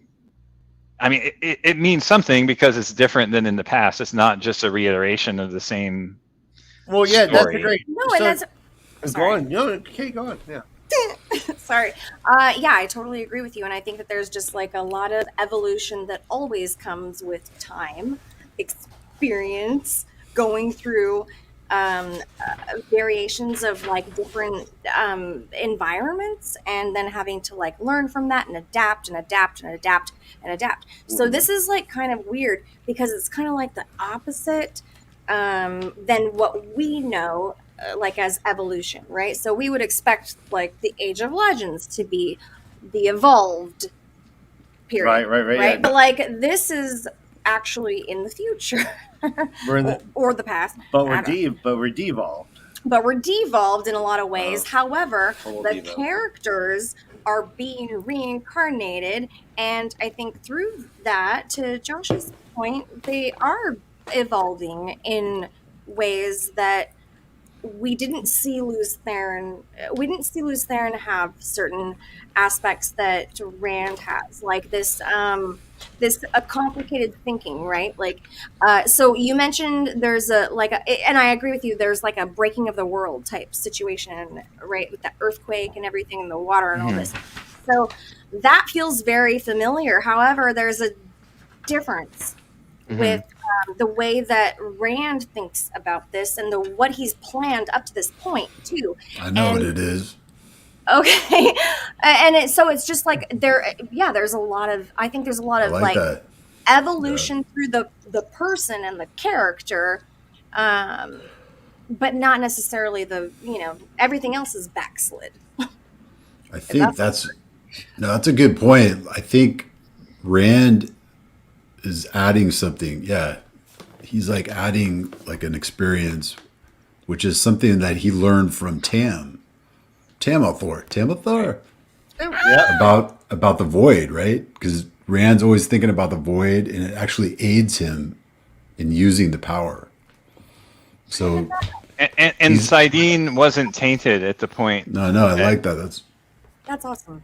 I mean, there are a lot of things that are different, right? Sidene has been tainted since the breaking of the world, and I mean, the Aiel have been broken and sent to the Threefold Land. So, okay, so let's wrap this back around to our favorite question. My favorite question, anyhow. Not to project onto you. Oh, I know what the question this is. How does it interact with free will? Yep. Knew it. That's okay. Well, I guess we go back to MrHowley here. Does the pattern repeat? And if there is a repetition, is it a destined repetition? Again, free will or not. Okay. Well, I got a question. Let me add to this before we move forward. If there's a repeating pattern, right? There are 7 spokes to the wheel. There's 7 ages, right?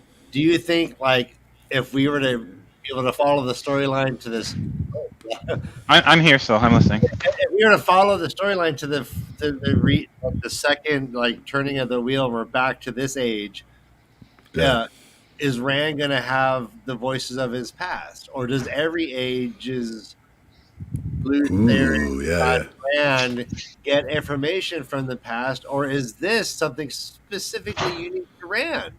That's a great question. That's what I'm asking, Ryan. That's how it ties into free will, right? Is this Rand's decision to change things, or is this just a bunch of his past selves, his reincarnated selves, making decisions, or having, or just the randomness of the fucking pattern having entered a new state, evoking a new set of resonance? Sorry. Yes. Yeah. You're totally right. I talk about him activating this age late, right? So there are all these things that I don't totally understand. I don't know I don't know if anybody else understands. We talk about this way too much in bed. It's like it's out of control. I need a puppet to fall asleep at night. I can't do it without a stuffed animal. Do you finger his mustache? No. No, I fist his ass though. Yeah.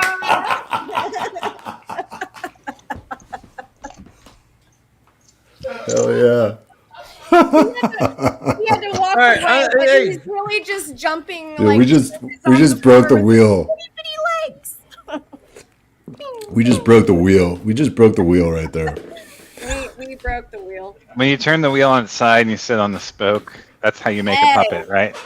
Then you go round and round, and you have yourself a Saturday. All right, on that, let's go ahead and take a 10-minute break. Let's all refresh. Let's pee, and we'll talk about our overall feelings about the book itself. Hell yeah! Sound good? Go ahead and mute your mics, everyone. Go get a drink.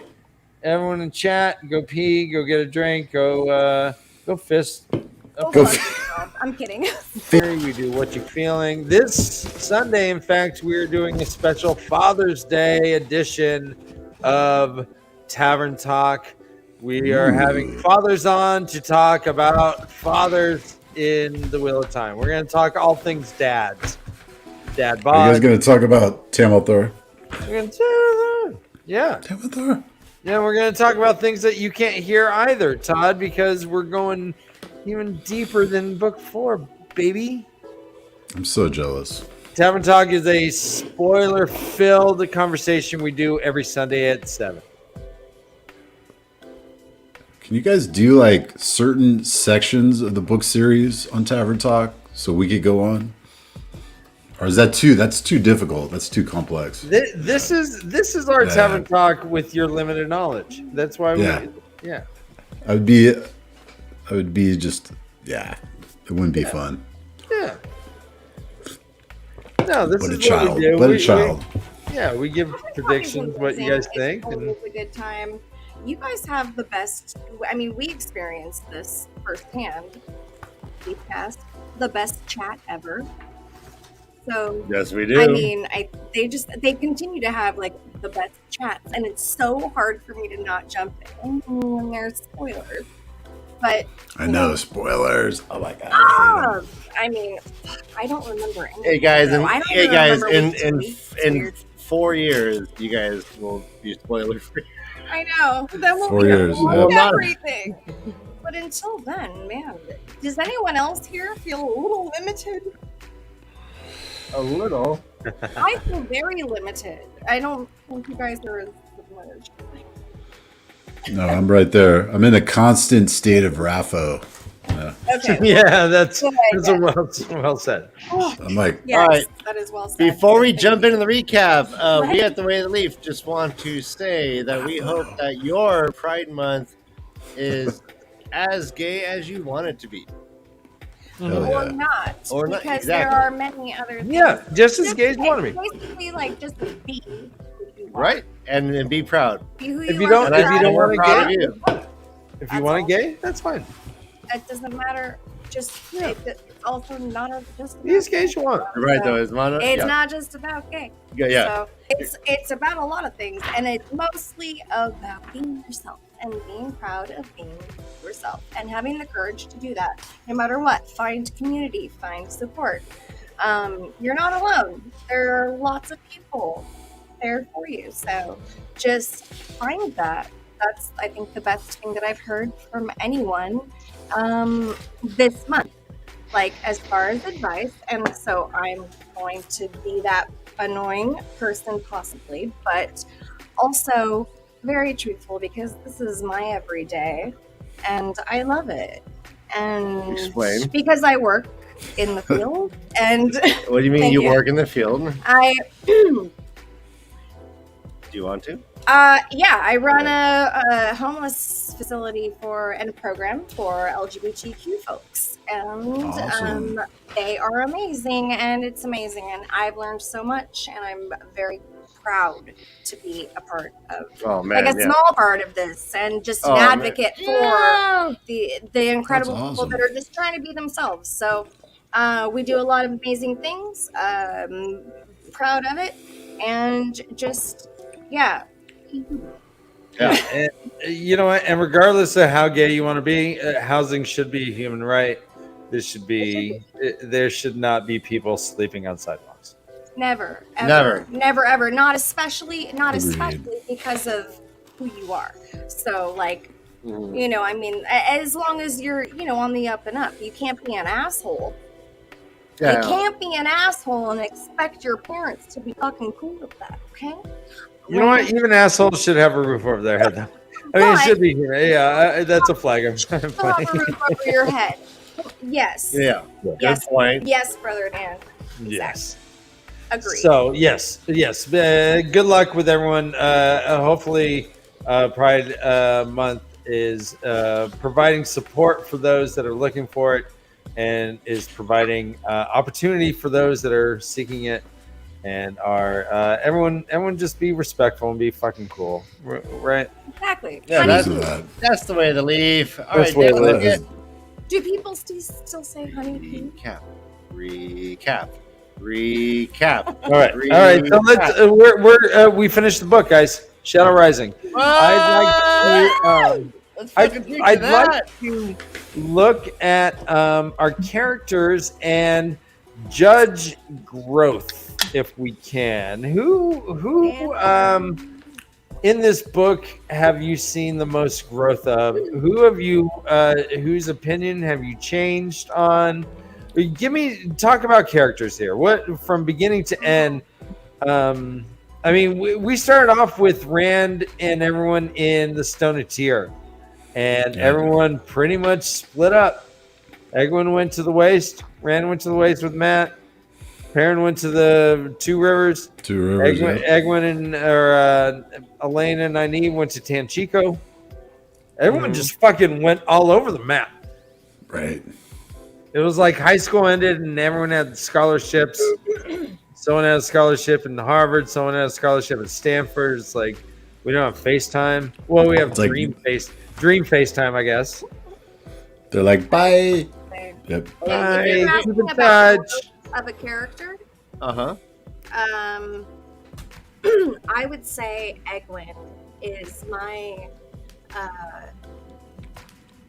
person that I would say has just endured a lot, and therefore, and I think has grown because that even though she keeps getting captured for some reason, not sure what's going on. She's not very fast.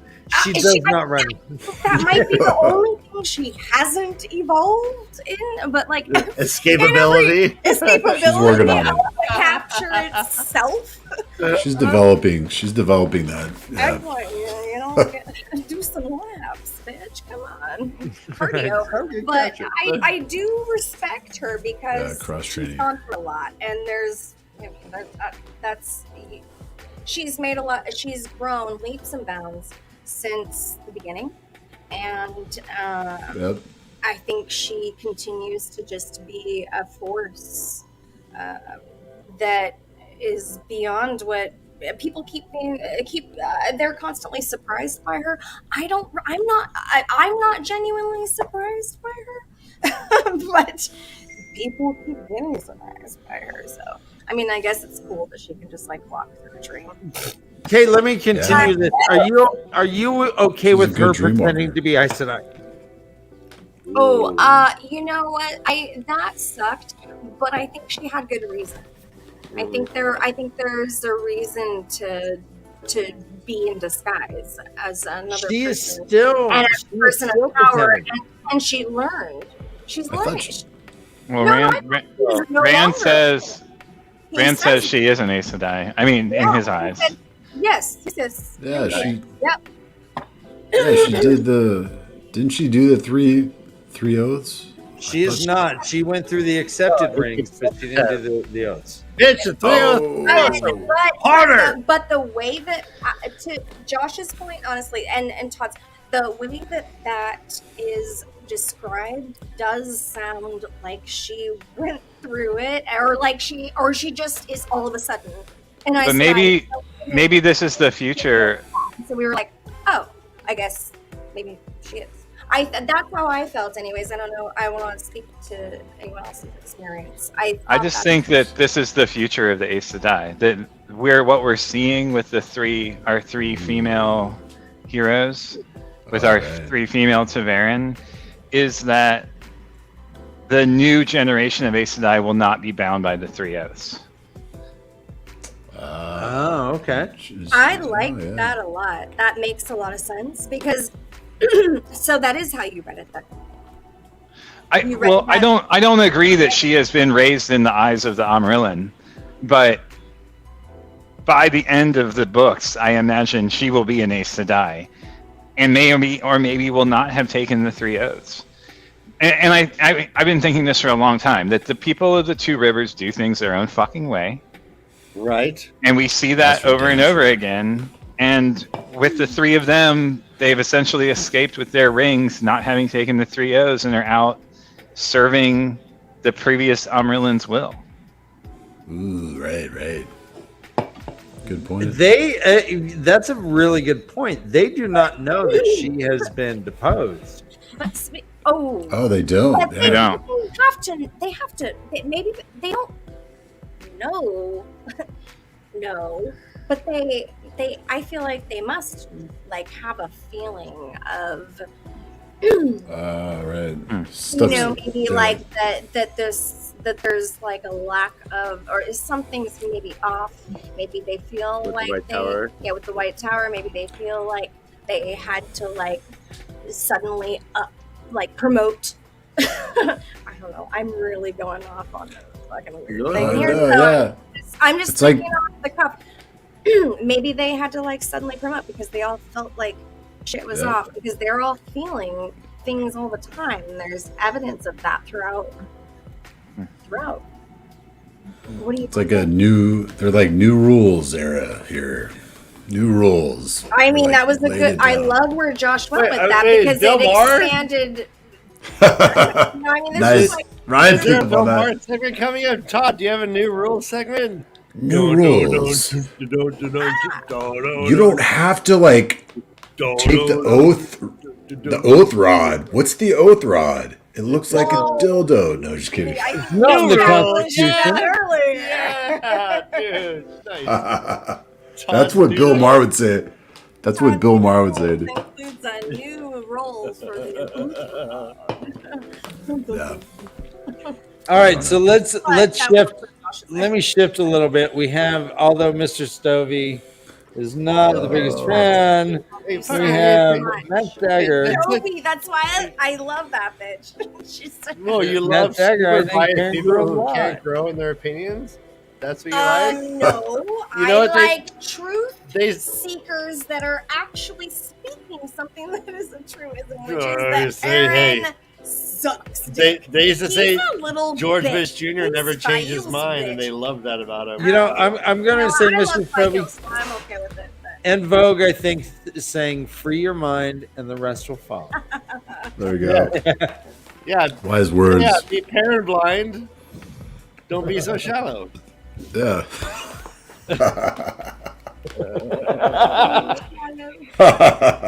Dang it.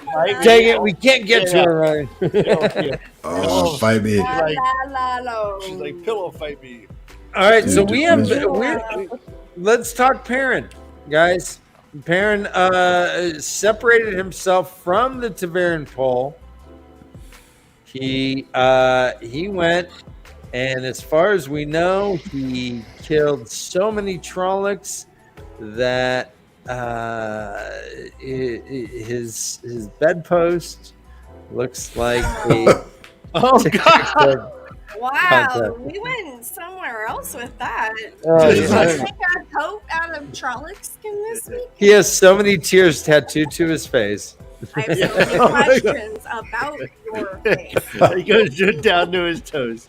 There's so, you go down and down and down. There's so many tears. Yeah, let's talk Perrin. Perrin is married, guys. Yeah. Hey, Yeah. before we dive into parent, hey, if you Why missed are we diving into parents? if you about missed anything? last Sunday's Watch talking Your the whole book. Feeling, we did a deep Okay. dive into the psychology of parents. So look for Parent Watch Your sucks. Feeling. Parents on the I'll put a bench. banner right up there. Oh gosh! Wow. He Perrin was is essentially his own novel within this novel. But he's not. He's a puppy. Yeah. He's a wolf now. You did call the puppy. I did. She Early like on. you're calling you're like parents a little puppy like Puppy. book one. It's like a puppy. It's like. Wait, brother Dan. That sounded Yeah. just wild to me. Wait, you said that A he wolf broke pup is away. still a fucking puppy. He broke away from being a TAVERN? Or wait. Well, Yeah, He the broke away Perrin from poll- Rand's TAVERN poll. Oh, right. And he created his own. Okay, yeah. That's what I was going to say.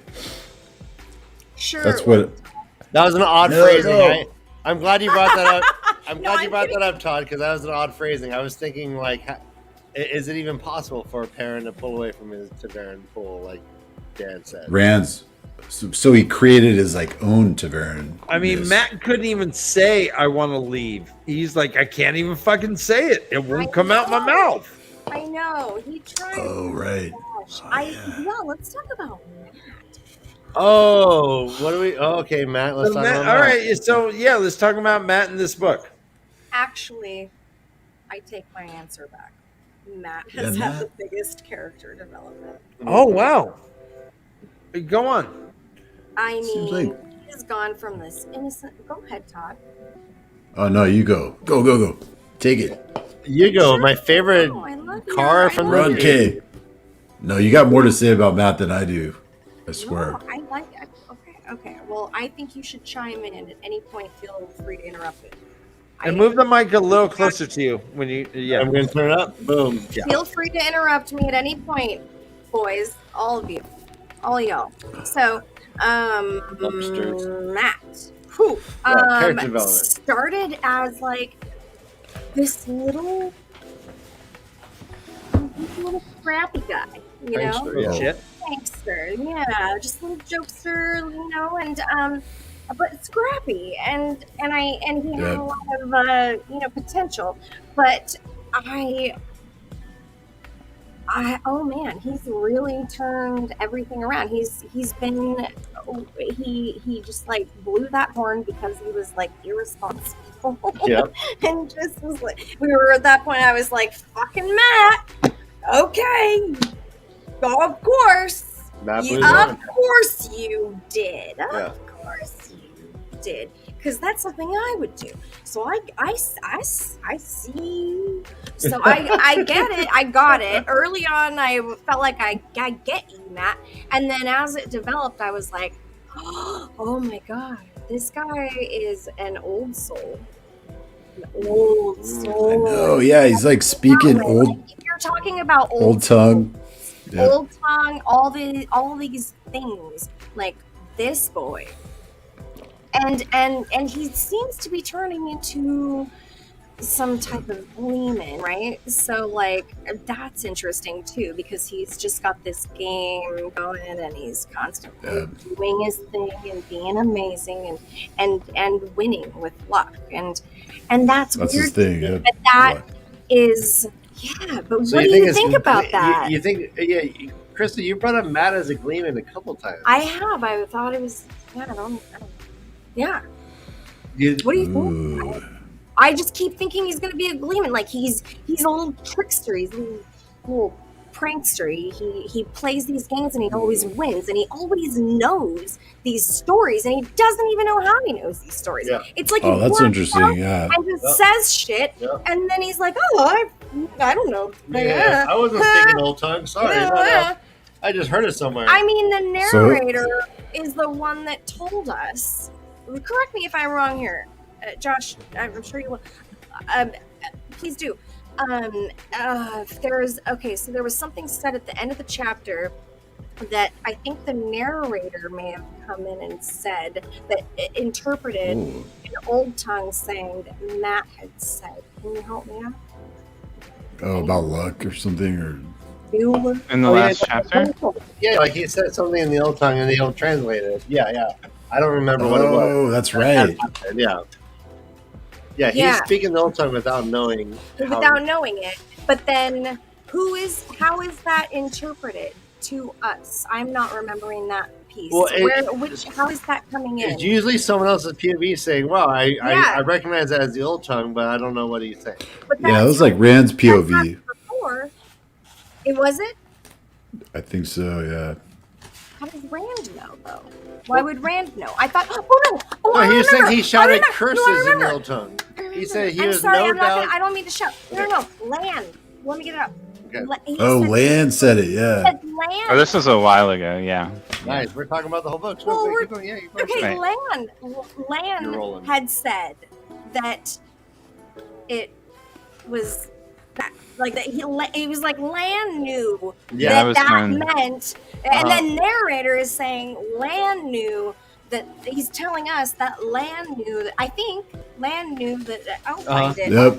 I'll also in these chapters we Just- had when the commotion started happening. Hold on. When the commotion started happening and everything started happening, Couladin threw the spear. It got blocked. Everything started going crazy. Rand said Matt was no doubt cursing in the old tongue. Mm-hmm. Right? Am I right about that? Yes. That was just Yes. his last chapter. No, so- yes. Thank you. yeah. And he I has don't- this- I don't have this- photographic memory. Fervent wish to Dovienia. Mia Dovienia Nacionen Sionde. Yes. Whatever it meant, it sounded a fervent wish. How do you put it on the big screen? Oh yeah, there it is. Yep. That was beautiful. Drink. So that's just Rand thinking that whatever it meant, it sounded a fervent wish. Right. Is that A what? fervent Yeah. wish. A Oh, wow. Yeah. Drink. Yeah, I don't. I'm all heated up. No, I like this. I like this talk about Matt. This book. This might be your loving best this- episode yet, Chris. Shut up. I mean, Kay, so like that. Let's talk about Matt also, like with the Let's red talk crooked about doors. He went through the red crooked doors, like just he was like, you know what? I'm in Ruidian with Rand, and I'm gonna go through the red crooked doors. I'm just doing this, right? Yes. And Yeah, then- it's funny. I I don't don't know. I don't agree that Matt has. So my opinion is that Matt has less become himself and more been broken into others. That Matt himself is actually stuck Okay. in his old ways, but Okay. he has taken on new identities in a literal sense by his memories being filled in by the aliens or whatever you want to call them.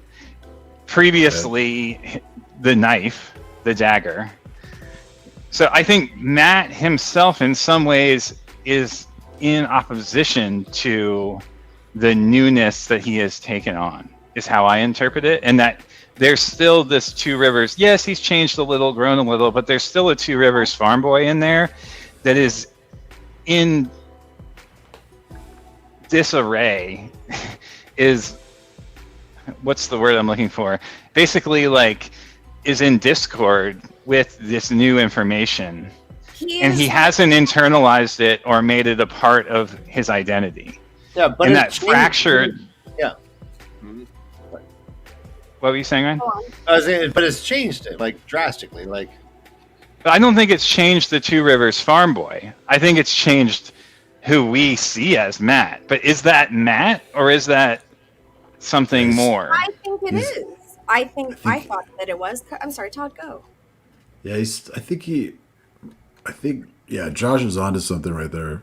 And I think, but I think we're all like on the same point. I think Matt is still a scoundrel, like what Josh is kind of saying. He's still that Two Rivers, like just punk, fucking rat face punk, just getting in trouble. Like, Definitely. like, I love it. but he's still like, TAVERN. He's on this lesser TAVERN thread. Like Rand's the main one. Perrin and Matt are like lesser, I guess. But they're still like making waves. And they're still like, I don't know. It's really Do you interesting. see Perrin and Rand as lesser? Oh no! Oh, lesser. I mean, I meant lesser. Matt, Sorry. Matt and No, Perrin. Matt and Perrin is lesser than Rand. Right. Okay. Yeah. Right. I don't know. Yeah, I know. I mean, that's So I do agree with both you guys. that concept actually. On you bring up. I thank you. Are we? Can I go on to say something else? I've Yeah. struggled with the concept of who is the most important of the three, like male figures in this TAVERN situation. Throughout this book specifically, I've struggled with that several times, and I've gone back and forth as we went through the POVs, and I'm still struggling with it. So I'll ask you the question, because my thought is that it's just changed. I thought initially like Rand was supposed to be, so I followed that, and I tried to keep that as like the theme in my head, but it didn't feel like that always, right? Like it felt like the more important thing was Perrin, honestly, which I hate to say. Well, Sorry. Perrin has about 30% of the entire book. But I mean, That's right. It is a Perrin heavy book. It's a Perrin heavy book. Perrin has his own mini novel. Point. That was what I. What, yes. Dan, What? Perrin has his own mini novel within this book. He Perrin Novella. he has his story has a start, a middle, a climax, and an end. Yeah. I mean, it is the whole package. What's that, Ryan? Drink. You said climax. Middle I climax. said and climax. end. Okay, yeah. Middle climax. No, I liked the middle climax and the end. Ooh. Yeah, I think Perrin changed the Ooh, most. nice. That's probably an unpopular opinion, but Matt, this wasn't Matt's story per se. Matt, Lots of people in my like it. opinion, Matt was with Rand. He was his ride or die kind of. Yeah. But he does have the doorway that you mentioned, Tadori, where he gets the spear, he gets a medallion, he's hanging from a tree, and Rand saves him. You know, he's Yeah, a he cosmic warrior in this. You know, he's like, well, fuck it, Rand's doing this thing. I'm gonna eat some shrooms. Yeah, Matt, he had some heavy moments in the book. Some heavy moments. No. No, Yeah. you're right. He is a Before I go cosmic. further, warrior. I will need He's to like a clarify. cosmic. He's a cosmic scoundrel. No. He's What about a loyal? cosmic scoundrel. That's a beautiful. Cosmic I love all. Right. The Look, language I always- is so great. I always go back to like Han Solo. I always think like Han Solo and Matt.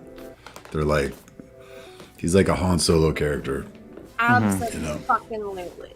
What do you Just think like- of the thought that loyal changed the most? Oh, that's a good point. Yeah, because you see his warrior capabilities. Okay, all right. No, I don't even like. I'm not even interested in Yeah, I mean, that's Loyal's like Aram. Okay. Like, story right now. Aram was actually the one I was gonna say. I was just gonna Okay. say that. I was gonna. Yeah. I'm sorry. I get. Well, I like this one though because Sorry. I like. Okay, going to like the Perrin and the Two Rivers battle with the Trollocs, and we see Loyal like in his battle mode, beast mode, and they talk about how, how Ogiers are fierce, formidable enemy. formidable enemies. Yeah, they're like fierce warriors when it comes down to it. So we see that for the first time, I think, in this book. That's kind of cool. He comes running into the Two Rivers carrying Gaul, and they're both Yeah. bleeding. He's like, "Oh, I Yeah. did it." Yeah, That's some brave shit. I give props to Loyal. Yeah, in this book. I mean, I always give props to him, but Well, let's talk about Elaine and Can we Nynaeve. talk about Aram? Okay. Oh, fine. yeah, we can Let's talk about Aram, Elaine and sure. Nynaeve. No, Yeah. let's do that. No, let's and so Aram, yeah. We can go back. Oh, So is Aram? So we learned that the Aiel were peaceful and then changed to like this warrior class. Is this like the second gen of Yeah. the Aiel then? I was thinking that. I Like think Aram, so. Aram's like, you know what? I mean, because we get the story. Tapped into we- the roots. Yeah, we get the stories through Rand's eyes of the transformation, and then we see it happen in the real world, in the present timeline, right? It's like Aram is the incarnation of the history that's told through the glass columns. Is he going to be the first of many? I would expect so. I mean, the book ends with this quote, which we haven't read, but and when the blood was sprinkled on the ground where nothing could grow, the children of the dragon did spring up, the people of the dragon, armed to dance with death. And he did Ooh, call yeah. them forth from the wasted lands, and they did shake the world with battle. Oh, hell yeah. Mm-hmm. And I mean, like I said, Spears. we see Aram, like, he's been training the sword for what, a few weeks, and he's like out there fucking slaying, right? And that's why I was saying a few episodes ago, like, in some ways I think the Tuathuan are the warrior, they're the same warrior blood that the Aiel are from, right? Like, and it's their song, right? They're looking for. Right. The Tinks, they're like, do you know the song? Do you know the song? And the Aiel, we don't have very many songs in these books, but this last chapter, the Aiel were singing a song, a battle song. The leaf, yeah, the way the leaf comes into this book a lot. Hell And yeah. I love the change that Aram has. It feels like he is one of the people that are reincarnated, and probably TAVERN. Maybe I think I've felt that, but I don't know. What do you guys think about Aram? I think he has an interesting story, because who changes that quickly from one thing to another? Everyone else. Think about this. Everyone else loses their fucking mind. I think he gets tugged by. Lose their minds. I think he gets tugged by. What was the ratio? 1 out of 3, though. Can I? Oh. Okay. Wait. What? Yeah, but huh? Nice. Okay. His mother, he sees his mother killed. So I think he gets this might be tugged weird. along by Perrin's TAVERNness, not his Right. own. And that's why he changes so quickly, because that's what happens when people are manipulated by TAVERN. They get wrapped up in the age, and they just transform or do things that are unexpected or Or they do things that they've always wanted to do. wanted to do but didn't realize. Yes. Yeah. Like a need, like Aram's like, give me that fucking sword. I'll fucking kill that Trolloc. Yeah. Fucking kill that. Desires. Oh man, Discord. My phone is on 5%. I'm gonna try to save it, but I make no promises. Uh-oh. So. Let's talk a little Elena and Nynaeve. They're in Tampico. They got the bracelets that just when you hold them, you feel sad and depressed and all bummed out. Gave it a bail dome. And what do we think is going to happen with their story arc? They're still with. I mean, there are Black Ajas still around. Are they going back to Tarvalon? Is that what was the last part? I can't remember. I don't. They're leaving Tanchico. They're going back to Tarvalon. Can go back to Tarvalon. I can't remember. I think You got it. You got it. Little Huey Lewis. I got it. Yeah. I can't remember though. I think they were taking some artifacts back to Tarvalon. My suspicion is that they end up. They're going to take the seal back to Tarvalon. I think they end up going to Andor to battle for her mom. I think that's where they're going to end up, because there was there was that mention of in their presence of a Dark One being with the Queen, which neither of them at the time responded to, but I think that was that seed being set in the storyline. Okay, so yeah, Lord Gabriel being with Morgan. Lord Gabriel. So, what do you? I'm sorry. Yeah, we gotta. Yep, they're gonna do that.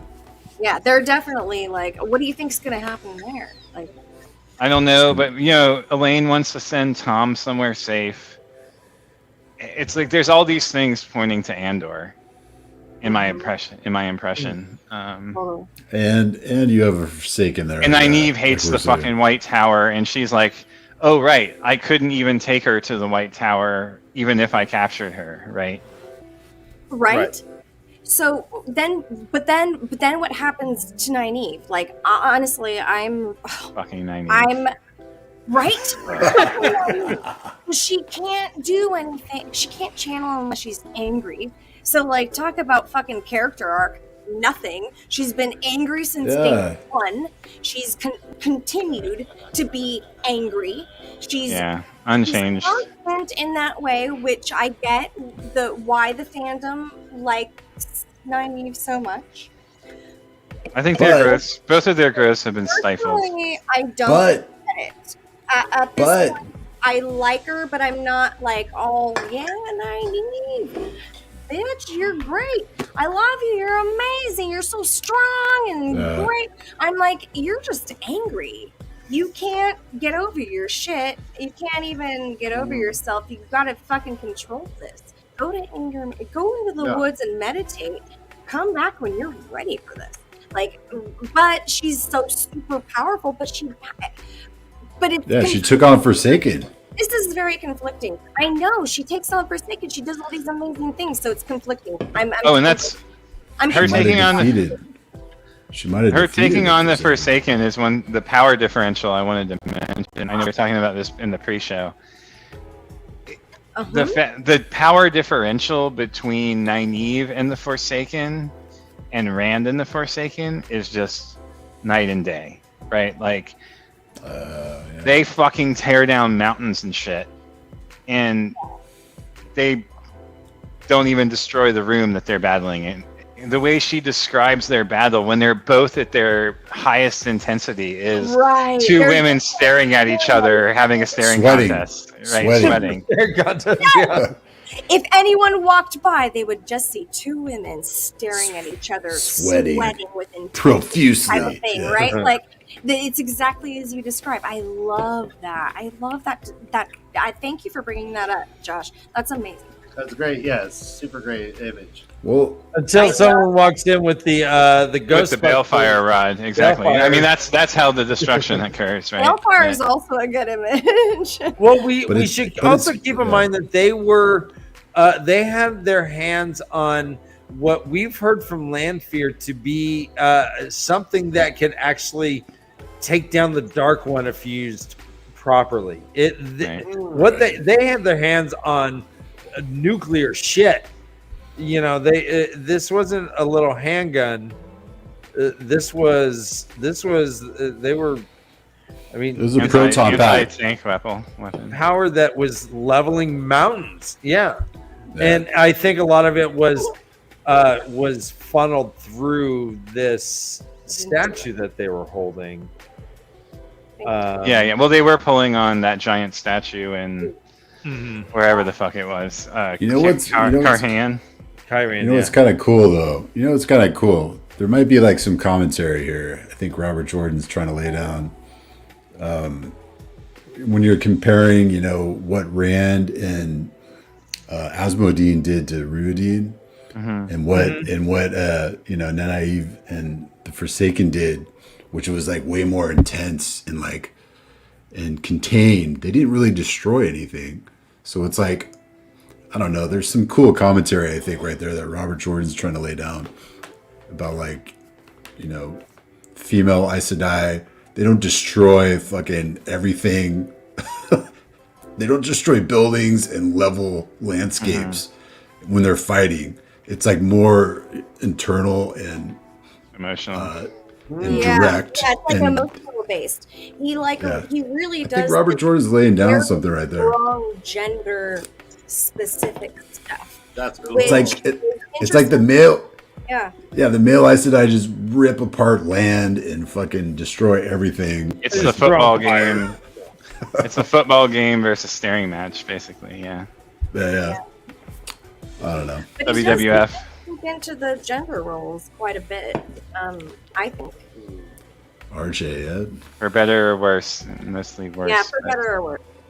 But I think it's like kind of interesting right there, though. Like maybe like saying something he's laying down like men are, and I think Lanfear says something about that.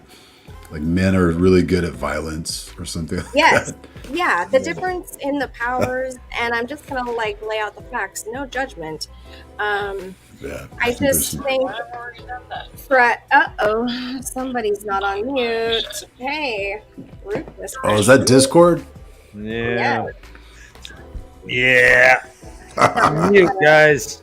Make that go away. Mute it, would you? Anyway, yeah. Oh, I muted. Yeah. Anyway, okay. So,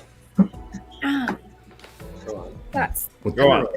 Gender roles are, very specifically important. I think throughout this entire series, probably. But I mean, we're on book what? And 4. Thank you.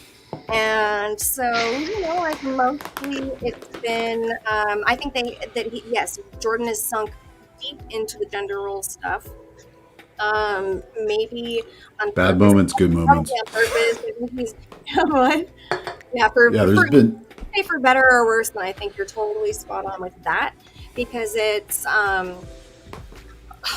almost uncomfortable to talk about now, right? Because totally. it's so gender specific, actually, which is weird. And It's dated. it's dated, very dated in that way, which makes sense. But I think that also, and also, there's a lot of things that people are trying to read into that I don't think are necessarily there.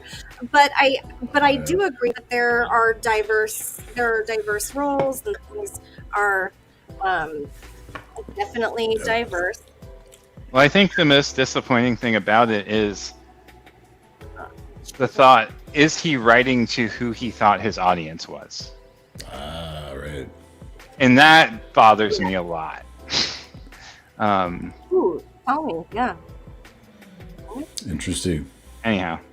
I want to hear more. Why does that bother you? You think he's writing to more of a male? I'm a white cis male here reading this book, and it's hard to not feel like you're being targeted. And I don't want that. But and it bothers me. But is that a limitation of him as a writer, or is that like an actual intention? He's like, what would he? Either way, it's bad.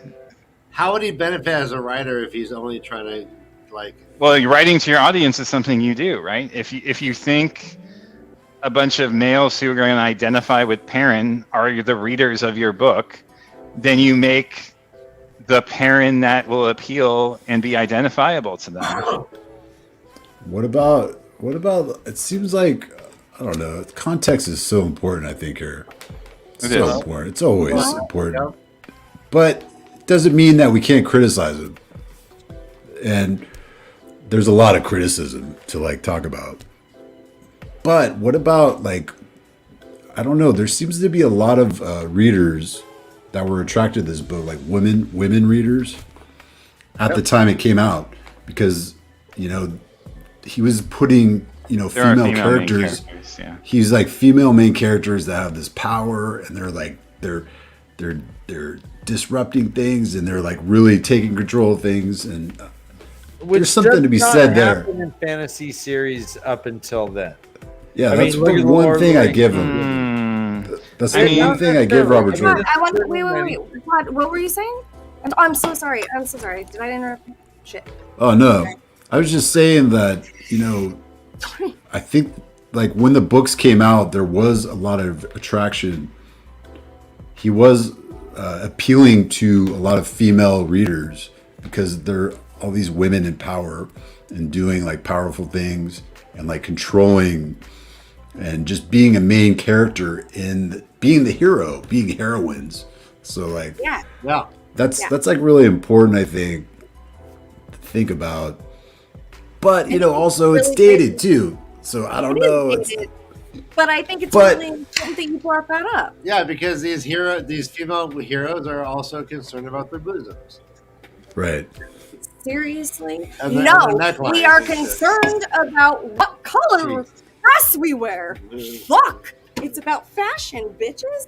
Not about anything else. Bosom, my ass. Oh, my ass. It's also about my ass. I'm kidding. Oh my gosh. Feminism. Yes. It's amazing. I love what you're saying, Todd. I think it was a beacon for like, women readers in that, in the early 90s, I guess. We're talking about early to mid 90s. Yeah. And that's something to take note of, I think. Oh, yeah. Even though there's so much to like criticize. It's like, I'm right there with you, Josh. There's shit I read in here that I cringe at. I'm just it's like a mixed bag. Like for sure. Yeah. It is. Like there's the Bible's a mixed bag. Wheel of Time's a mixed bag. But I think it's really important that you both have been able to speak so eloquently to both sides of this. Like, Todd, you totally have very specifically and eloquently dissected the whole feminine aspect of this book and the time and how it's dated, Context, also the power within it, and who he was appealing to, and Josh, you also did the same thing with the male perspective and how it made you cringe, and that's just uncomfortable. And that's I was really cringing too.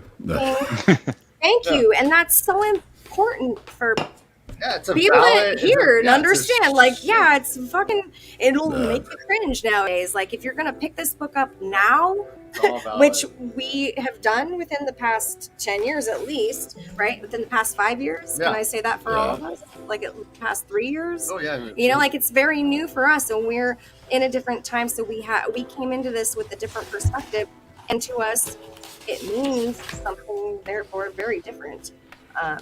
Right. You know, and it has its cringeworthy male cis moments all the way through, Yeah, throughout, and yeah. consistently. Yeah, it's a limitation for sure. It is limited. It is blinded. there you It go. is very tunnel vision esque. And yeah, but it also is very much trying to speak to the times of this like power female role. Matriarchy. And I love all of it. I love all of it, and that's I just respect you both for speaking That's so good. eloquently. Great. Yeah. Okay. Off my soapbox. Book 4, Shadow Rising. Just cheers to you both. Dude, cheers. Okay. Right on. Is there anything else that we wanted to give any predictions about? We got Matt hanging with Rand. Dick. We have Rand breaking the IEO. We We have him with a trainer now. He's got his own personal trainer. Now I know why all these So- dicks make Josh cringe. It's like cis white male. Are you kidding me? We're gonna make dick Wait, jokes. what's? I'm sorry. What? Sorry. Had to get one more in. Make him feel a little uncomfortable before the end of the book. So Sorry, Josh. one question I had is at the end of 56, where we're in Ordith's perspective, Ooh, Uh-huh. yeah. and he talks about how Minetherin's banner has Oh yeah. what does he say exactly? Minetherin's Indeed. banner has like caused him trouble in the past. It's like he's got these ancient memories, Right. presumably Well, from Mordeth, or one of the personalities he's taken on. And there was also something that implied that like Slayer, like Ordith has this captured halfman, Mirdral, and has been torturing him. And it seemed to imply that Slayer was maybe sent to hunt Ordith by the Dark One. Because we know that Ordith has basically rejected the Dark One's leadership, and is kind of off on his own mission, so to speak, to like recapture the dagger. And That's right. Whoa. So did we figure out who Isam is?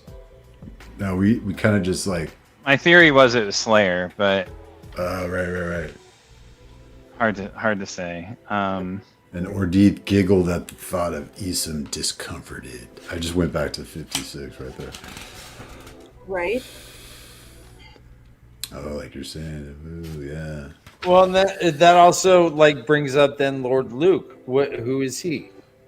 Dude, I fucking don't know now. Well, and yeah, but you were Slayer. so convinced he was Yeah, Slayer. he's Slayer, but like, I don't know. Slayer seems complicated. Like maybe he also is not just one person, right? I Like think- he I appears think that's differently in the dream world than he does in the real world. That's absolutely true, right? Because we did see that. I mean, but wait, Right. I know that we didn't. Who else did we see him as? I feel like we saw him as somebody else. Well, he looks like Rand or like Lan in the dream Like world, Lan, and he yeah. looks different Right. in the living world, right? That's what I think. What I'm thinking of. So he's like a, Well, we a know shapeshifter. We know you can change your appearance pretty easily in the Right. dream world. Right. Right. That's true. No, there was something. Okay. What? Yeah, I'm thinking it of turns out he's something. the I president know of the that there's Land something. Mandragon fan club. Yeah, maybe he's just dressing like his favorite band. Ooh, yeah. And the Trolloc War fans. It's like I'll dress like Bono. I'll wear So here's the quote. Ordith says, "We ride for Tar-Valon," he snapped, hard riding to beat Vornhold to the ferry. Manetherin's banner raised again in the Two Rivers after all these centuries. How the Yeah. Red Eagle had harried him so long ago. But Camelin first! Scourge them and flay them, let the Two Rivers pay first, and then Rand al'Thor, and then... Laughing, he galloped off through the forest, blah, blah, blah. Ah. So, okay, so let's go back to Mordeth then. Mordeth was at Shadar Logoth. Shadar Logoth, yeah, he took over the body of Padden Fane at Shadar Logoth. And Shadar Logoth does have some history with Manetheren. Yeah, it does. All right. So it makes didn't- sense that those memories came from Mordeth, and are now mixed up in Did Shadar Logoth? Shadar not- Logoth, not Shawal Ghul. Yeah, Shadar Logoth. They didn't answer the call of Manetheren. Of right? Manetheren, yep. Manetheren. Yep. Manetheren. And that's why they all the darkness consumed their city. Right. Payback's a bitch. Okay, so that was one thing, and then the other kind of broad thing, going back to the free will discussion, and I won't harp on this long, but That was a good one thing that I'm trying to like come to terms with, and it is like a struggle, is there's this biblical nature to meaning in this text where All right. I think characters might have free will, right? Like, Min could have chosen to stay at the bar. Yeah. Rand could have chosen to not leave the Two Rivers, right? But the world would have burned if that was the case. Right. Sorry. And so let me finish my thought, Kay. Yeah. Sorry. No. Oh, yeah, I'm That sorry. was a good. But the text leads us in this way where they always make the decision that leads them to the next point. Whether that's the turning of the wheel doing it, or them making the right decision, that implies that there is this kind of arrow pointing towards Destiny. a thing, destiny. Right. And like for me, that's just not that interesting. Like, I want meaning, like in Philip K. Dick's Imposter, right? Like, I want self-awareness to lead to the android to blow himself up. Like, when you realize that you're the robot, you self-destruct. And that is like so the opposite of what our characters are enduring. And it feels forced is maybe the right word, but Yeah. I struggle with it. I struggle with this kind of like arrow of meaning pointing through the book and always leading us on its way. And I want there to be more of that like fucking explosion in a literal sense of like self-awareness backfiring and like the existential dread like kicking in. And that's just not there. Maybe it's coming. I don't know. Yeah, I Maybe. feel. I mean, so you want like more of a battle between free will and destiny, and then just the consequences of those. to see that decisions those consequences instead of this like yeah. we're always making the right decision that leads to the next thing. Like, has there ever been a point in the text that, up to this point where someone made the wrong decision that derailed them? I can't think of one. We've got fucking Matt, possibly. 4 books Yeah, but Matt, for Matt 4 books possibly. we've been doing this, and there hasn't been one. That makes me think there isn't going to be one at all. It's just got to be more complicated. No, I think Matt. It's got to be complicated, right? Like Matt has complicated. two. No, there isn't what you're saying. But I think Matt has two consequences: getting the ruby blade from Shadow Logoth, and then going through the red twisted doors and getting some like hex on him about like something. I don't know. Like That's a really good point, Todd. I think. But that led him to the spear and the locket, right? I mean, All Yeah, right. you're right. Yeah, I mean, mean, what- it always puts him in the yeah. right place at the end, and that fucking bothers me. Well, but so the much. dagger's a really good point, though. What was the benefit of him having the dagger? There was none. that he lost his memories and that were therefore able to be filled in Yep. by these other people's past. It's But like we there's don't know. always so But there we don't was, know if he's like, free of the no dagger, rules though. of That before we don't. That's true. Like, does Yeah. he have? Does he have? What? Wait. We don't know if he's free of the dagger. Totally free of the dagger's You- influence. Right. No, but I like that idea though that the dagger made him lose the memories. So then he's like, "Hey, I need you to fill these memories back, and henceforth he gets." You say it's Steve. so matter of factly. What makes you think it's so matter of fact? I'm Oh, curious. when he was in the red twisted door, yeah. He made Yeah, a deal no, I know with the. that was crazy Alright. shit. But is it? Sorry, Kay, was that a question for me? Yeah. What makes you say What is matter of fact? that his memories were taken out by the dagger, and therefore that made room Because for him he's- to have new memories of like an older self or many older selves. Because he said that. He says my memory is a patchwork since I've had the dagger, and I don't feel. I feel like I'm broken. I mean, he says that over and over again. Ever since the scene where he wakes up in the White Tower and the fucking dappled light through the blinds, like the symbolic light and darkness on him, and like I agree with you. By the way, I was just wondering, like, what made you? it's just something I'm struggling with from like a high level of like Right? enjoyment. Like I know. What we Well, do, no, but His Josh, level of Josh, enjoyment is analyzing the fuck out of it. I love it. Josh, we do know that this is a wheel, though, and the wheel Ooh, yeah. weaves and the wheel turns. There was a prior third age. There's been a bunch of prior third ages. Was there a Matt in a prior third age and a parent? You know, and did they feel the same kind of compulsion against free will? You know, I think mean, there Matt is throws free half will. of his stuff to luck. Go ahead, Todd. I'm sorry. Oh no, I was just building off of what you're saying.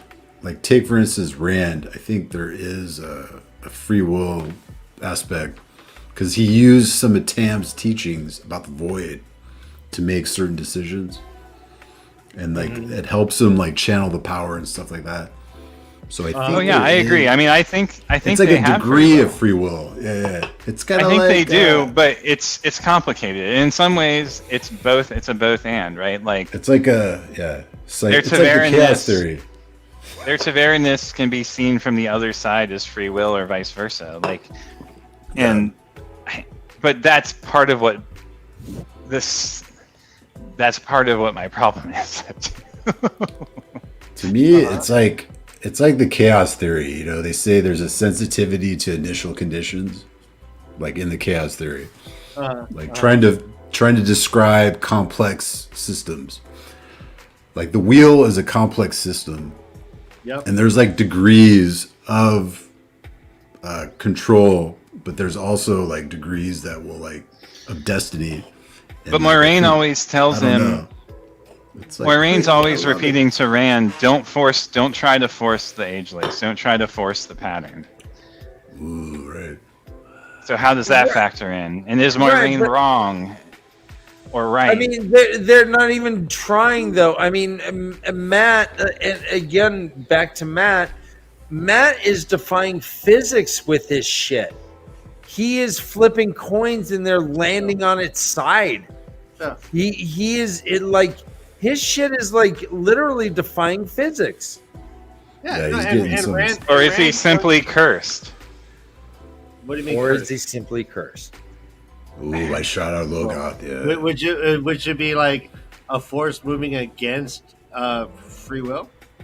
Would a curse be Ooh. like Curse is destiny. That's what Well, that means. he reacts violently Isn't that what that means? to the.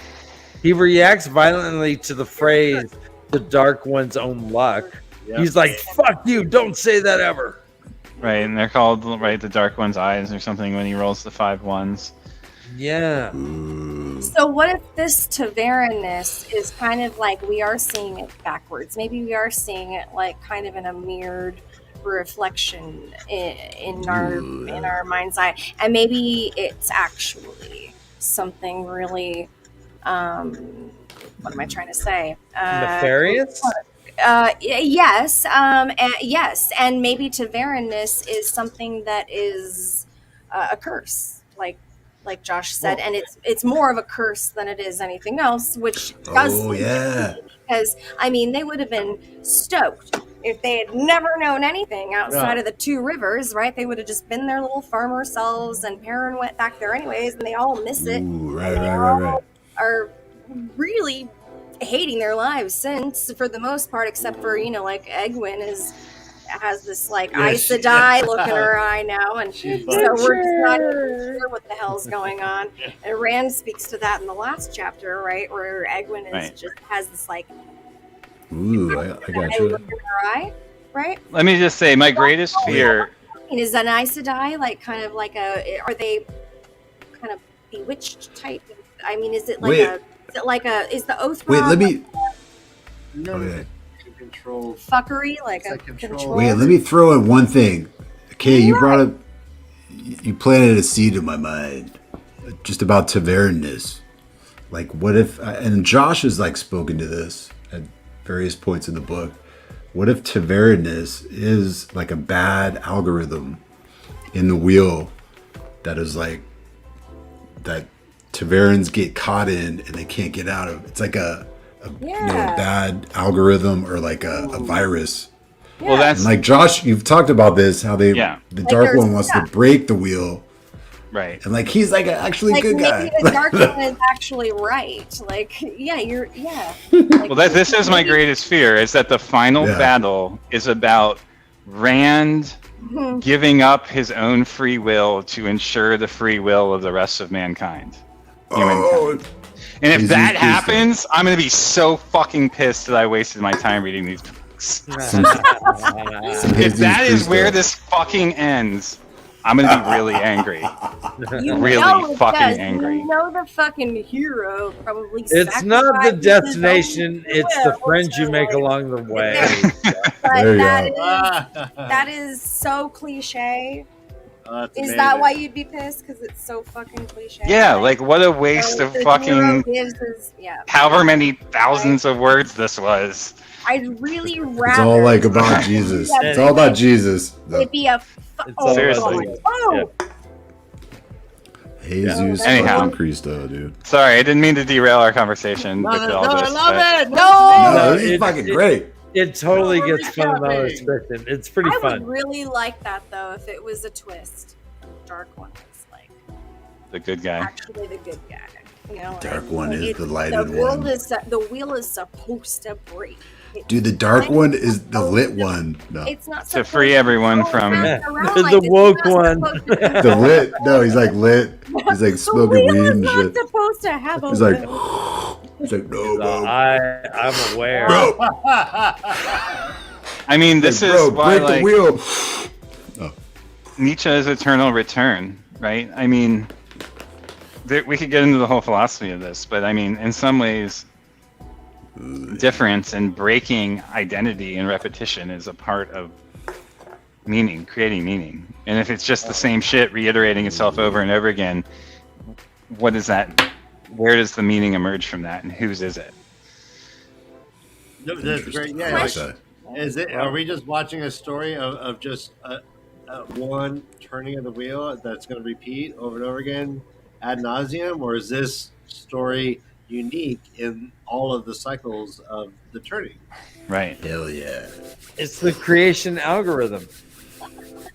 Creation algorithm. There you go. Say more. No, the reincarnation and the death, rebirth, the algorithm. Right. Zeros Okay. and ones. Yeah. I mean, far we're so all is one. Rand the Bodhisattva in this case that frees everyone from the repetition of time? Interesting. Is Rand the Bodhisattva that frees everyone from the repetition of time? Which what does would that look mean like? what in this context? How would that manifest? Either allowing the wheel to be broken to free all of their souls from the eternal return of suffering, Eternal damnation of going around and round being and just suffering and suffering and dying and dying and living it the for boorish- eternity. yeah. It's being hell. losing their free will, being forced They have into no this free will, rote, stuck meaningless in these things. re-existence. Totally. Or what's the Round and other option? round. Josh would make a great Or dark. the other option is that they that it's You know I am, son. Yeah. Dark pals. Fucking Dark shadow pals. pals. Shadow pals. Shadow pals. Where- I am Wait, so Josh, what's the other option? much a dark friend right now. Like I'm really loving this. I love the theory. I want it to happen. I want the dark one to be the hero. I want them to Oh. be the heroes. I want them to all come out and fucking break the fucking wheel and let the TAVERN and the Age Lace go. Everyone that's stuck in it. Disintegrate. Everyone that's stuck in all of it. Like let them go. Like you know, fucking poor. Oh, like Tuathlon. Twelve to 2, 12 to 3. I mean, if you think about the way of the leaf, it's to not fight, I know. to give in. Yes. To run. Well, And maybe it's to give in. Well, sure, but maybe it's to give in to the darkness, Ooh. to run to the darkness. I mean, Aram does How go dare to you? the. How does, fucking dare you, sir? How dare you? Is Impose Aram your a dog dark with friend? every flight?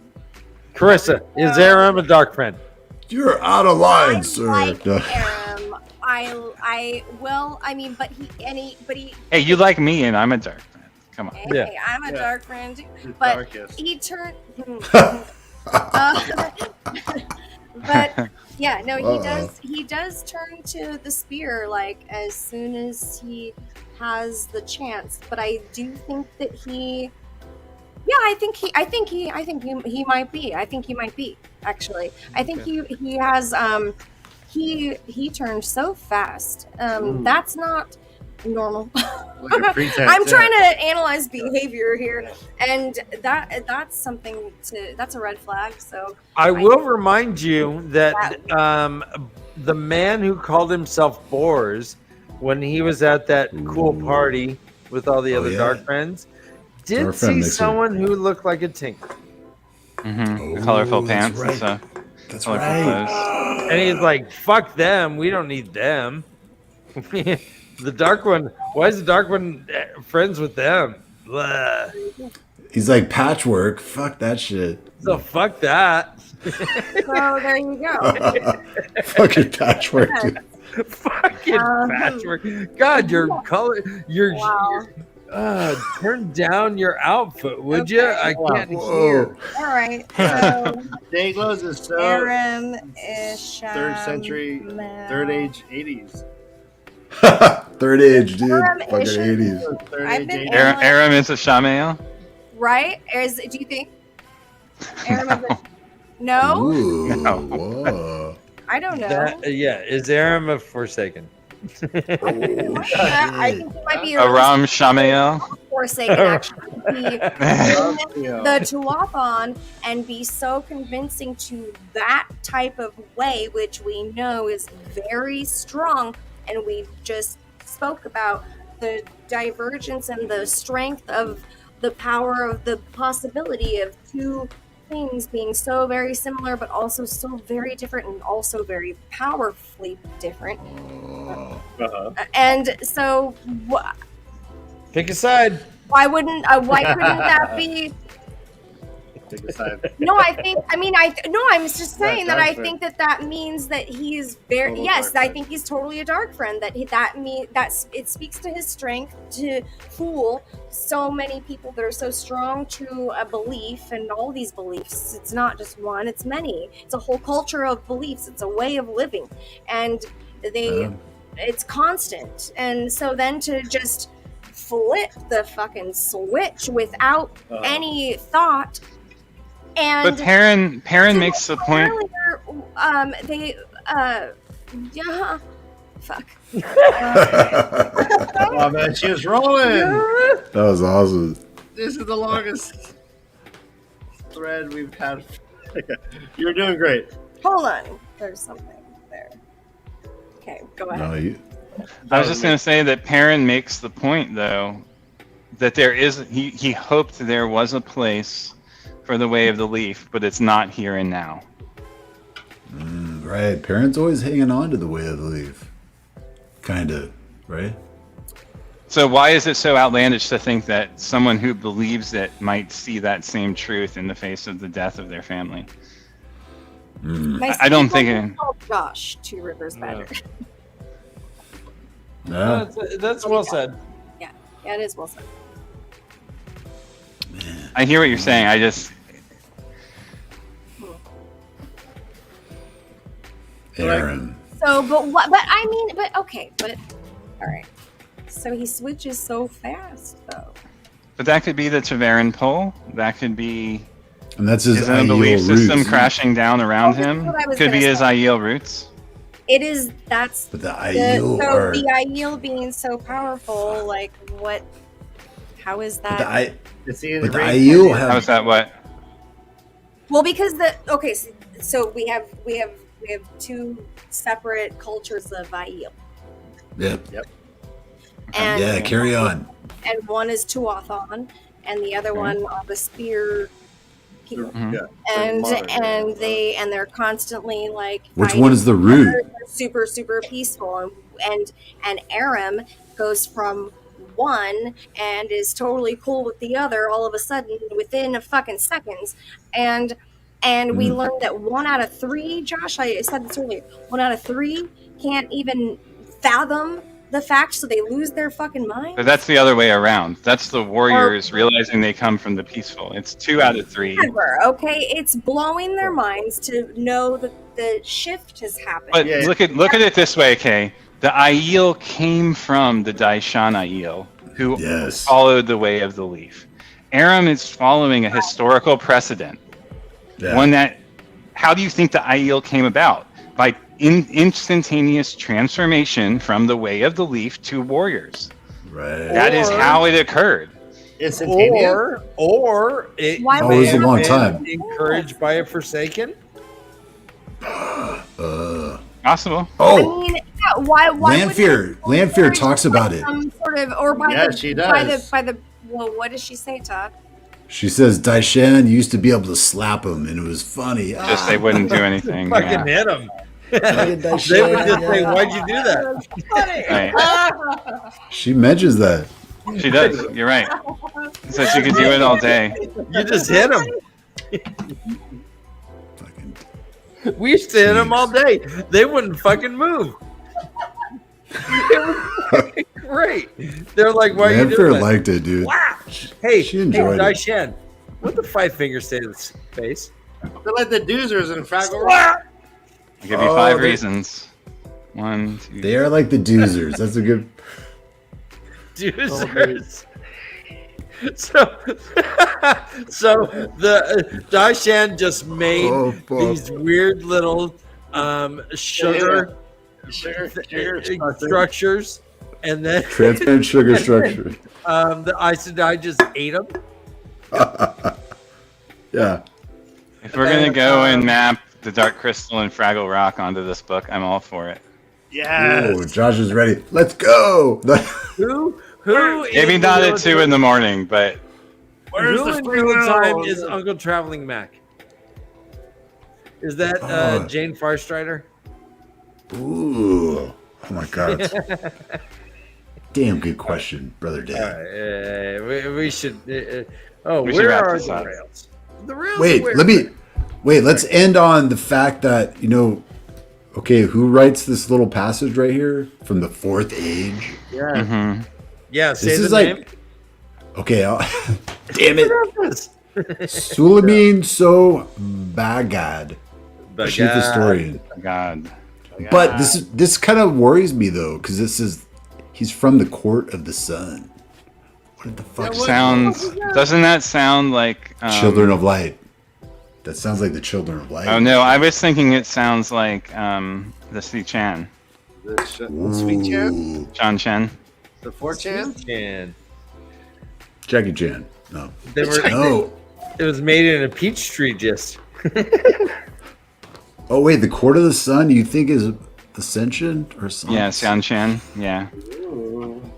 I was thinking White Cloaks. Fuck. Because they got the sun and shit, right? Mhm. They're like the children of the sun. Or no, children of the light. Fuck. Children of the Light. Yeah. And I'll even take it one further because the Kyrian, it's considered the Sun Throne. Right. Boom. Oh, I know. man. I know. Sulami. But here's another thing I want to point out Something is in land here with the moon and the stars and stuff.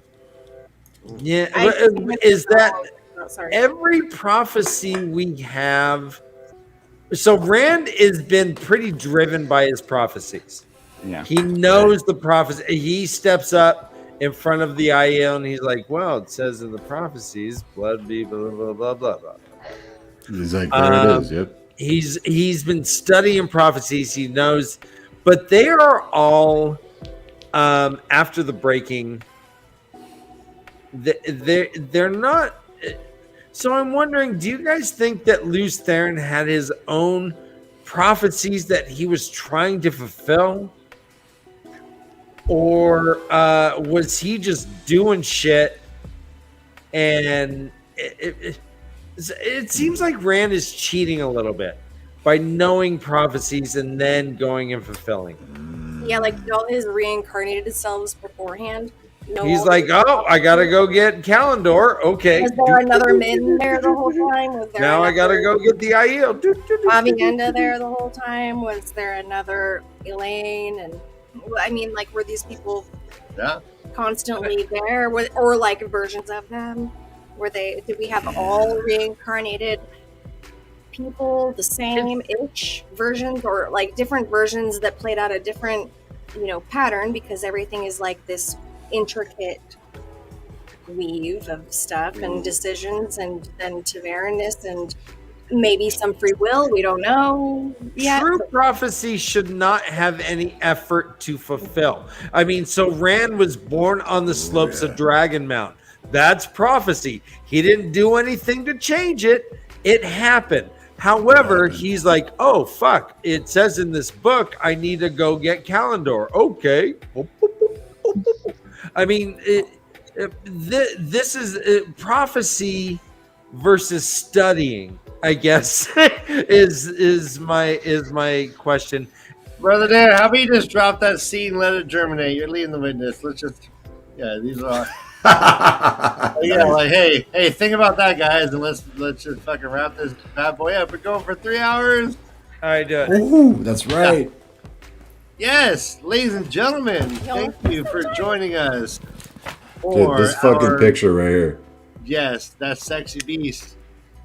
We're here. It's been my mood. That guy It's is been a my vibe. mood through the whole book. No. That is a vibe. We're here because of him. I We're don't here want to because of play you. poker against that guy. I love it. No. I fucking. Nor would I want to meet him in an eyes wide shut situation. Ooh, yeah. Oh no, I would fuck him. It's okay. All right. All right. Truth is out. Straight out of the Diagon Alley. Truth is out. Brother You know what? Dan. There's a reason why Dan's always picking up these drinking opportunities. Yeah. No, I'd fuck Robin Jordan. Straight up. I'd Hey, sweat quick tent with that I- motherfucker. Dan, I'm sorry, but you're Dude. definitely not his type. I'm sure. No way, dude. Dan would make him his type. No. Yeah. Yeah. Yeah. I'd compete. RJ. Yeah. RJ. Let me show you. RJ. You I have one old last bearded guy. question off the top, if I may, All right, question. if you don't mind. Yeah. Yeah. I'm wondering if if either one of you have any idea who Ileana is in this age. Ileana? Yeah, who's Yeah. reincarnated? Yeah, like if everyone's reincarnated. Oh, Sandra? Wait. Who? Ileana was Luce Theron's wife. Sarah's wife. Oh, right. Yes. Thank you. Ooh, that's a good You're like question. yelling it. And he's so. I mean, like that's. Oh, That's not craziness, right? He's like distraught. He fucking loses his shit, goes crazy Ileana. because of the maybe it's power, and Egg. then breaks the world. Right? I thought Maybe it's that- Egwin, maybe, or Elaine. I don't know. I thought her seed Avienda. I thought her bloodline got truncated when he killed her. Ooh. What? My impression is that she was removed from the timeline by Luce Theron killing her. Oh, okay. I don't know that the- for a fact, but in that preface, in the italicized preface to one of the books, we get the scene where Luce Theron is like comes to after killing everyone, including his wife. Right. But he sees her body, right? Right. If he bail-fired her, he wouldn't see her. Yeah, that's true. But they disappear. Yeah, and he's like holding her. He thinks she's alive because he sees her body. He's like talking to her like she's alive.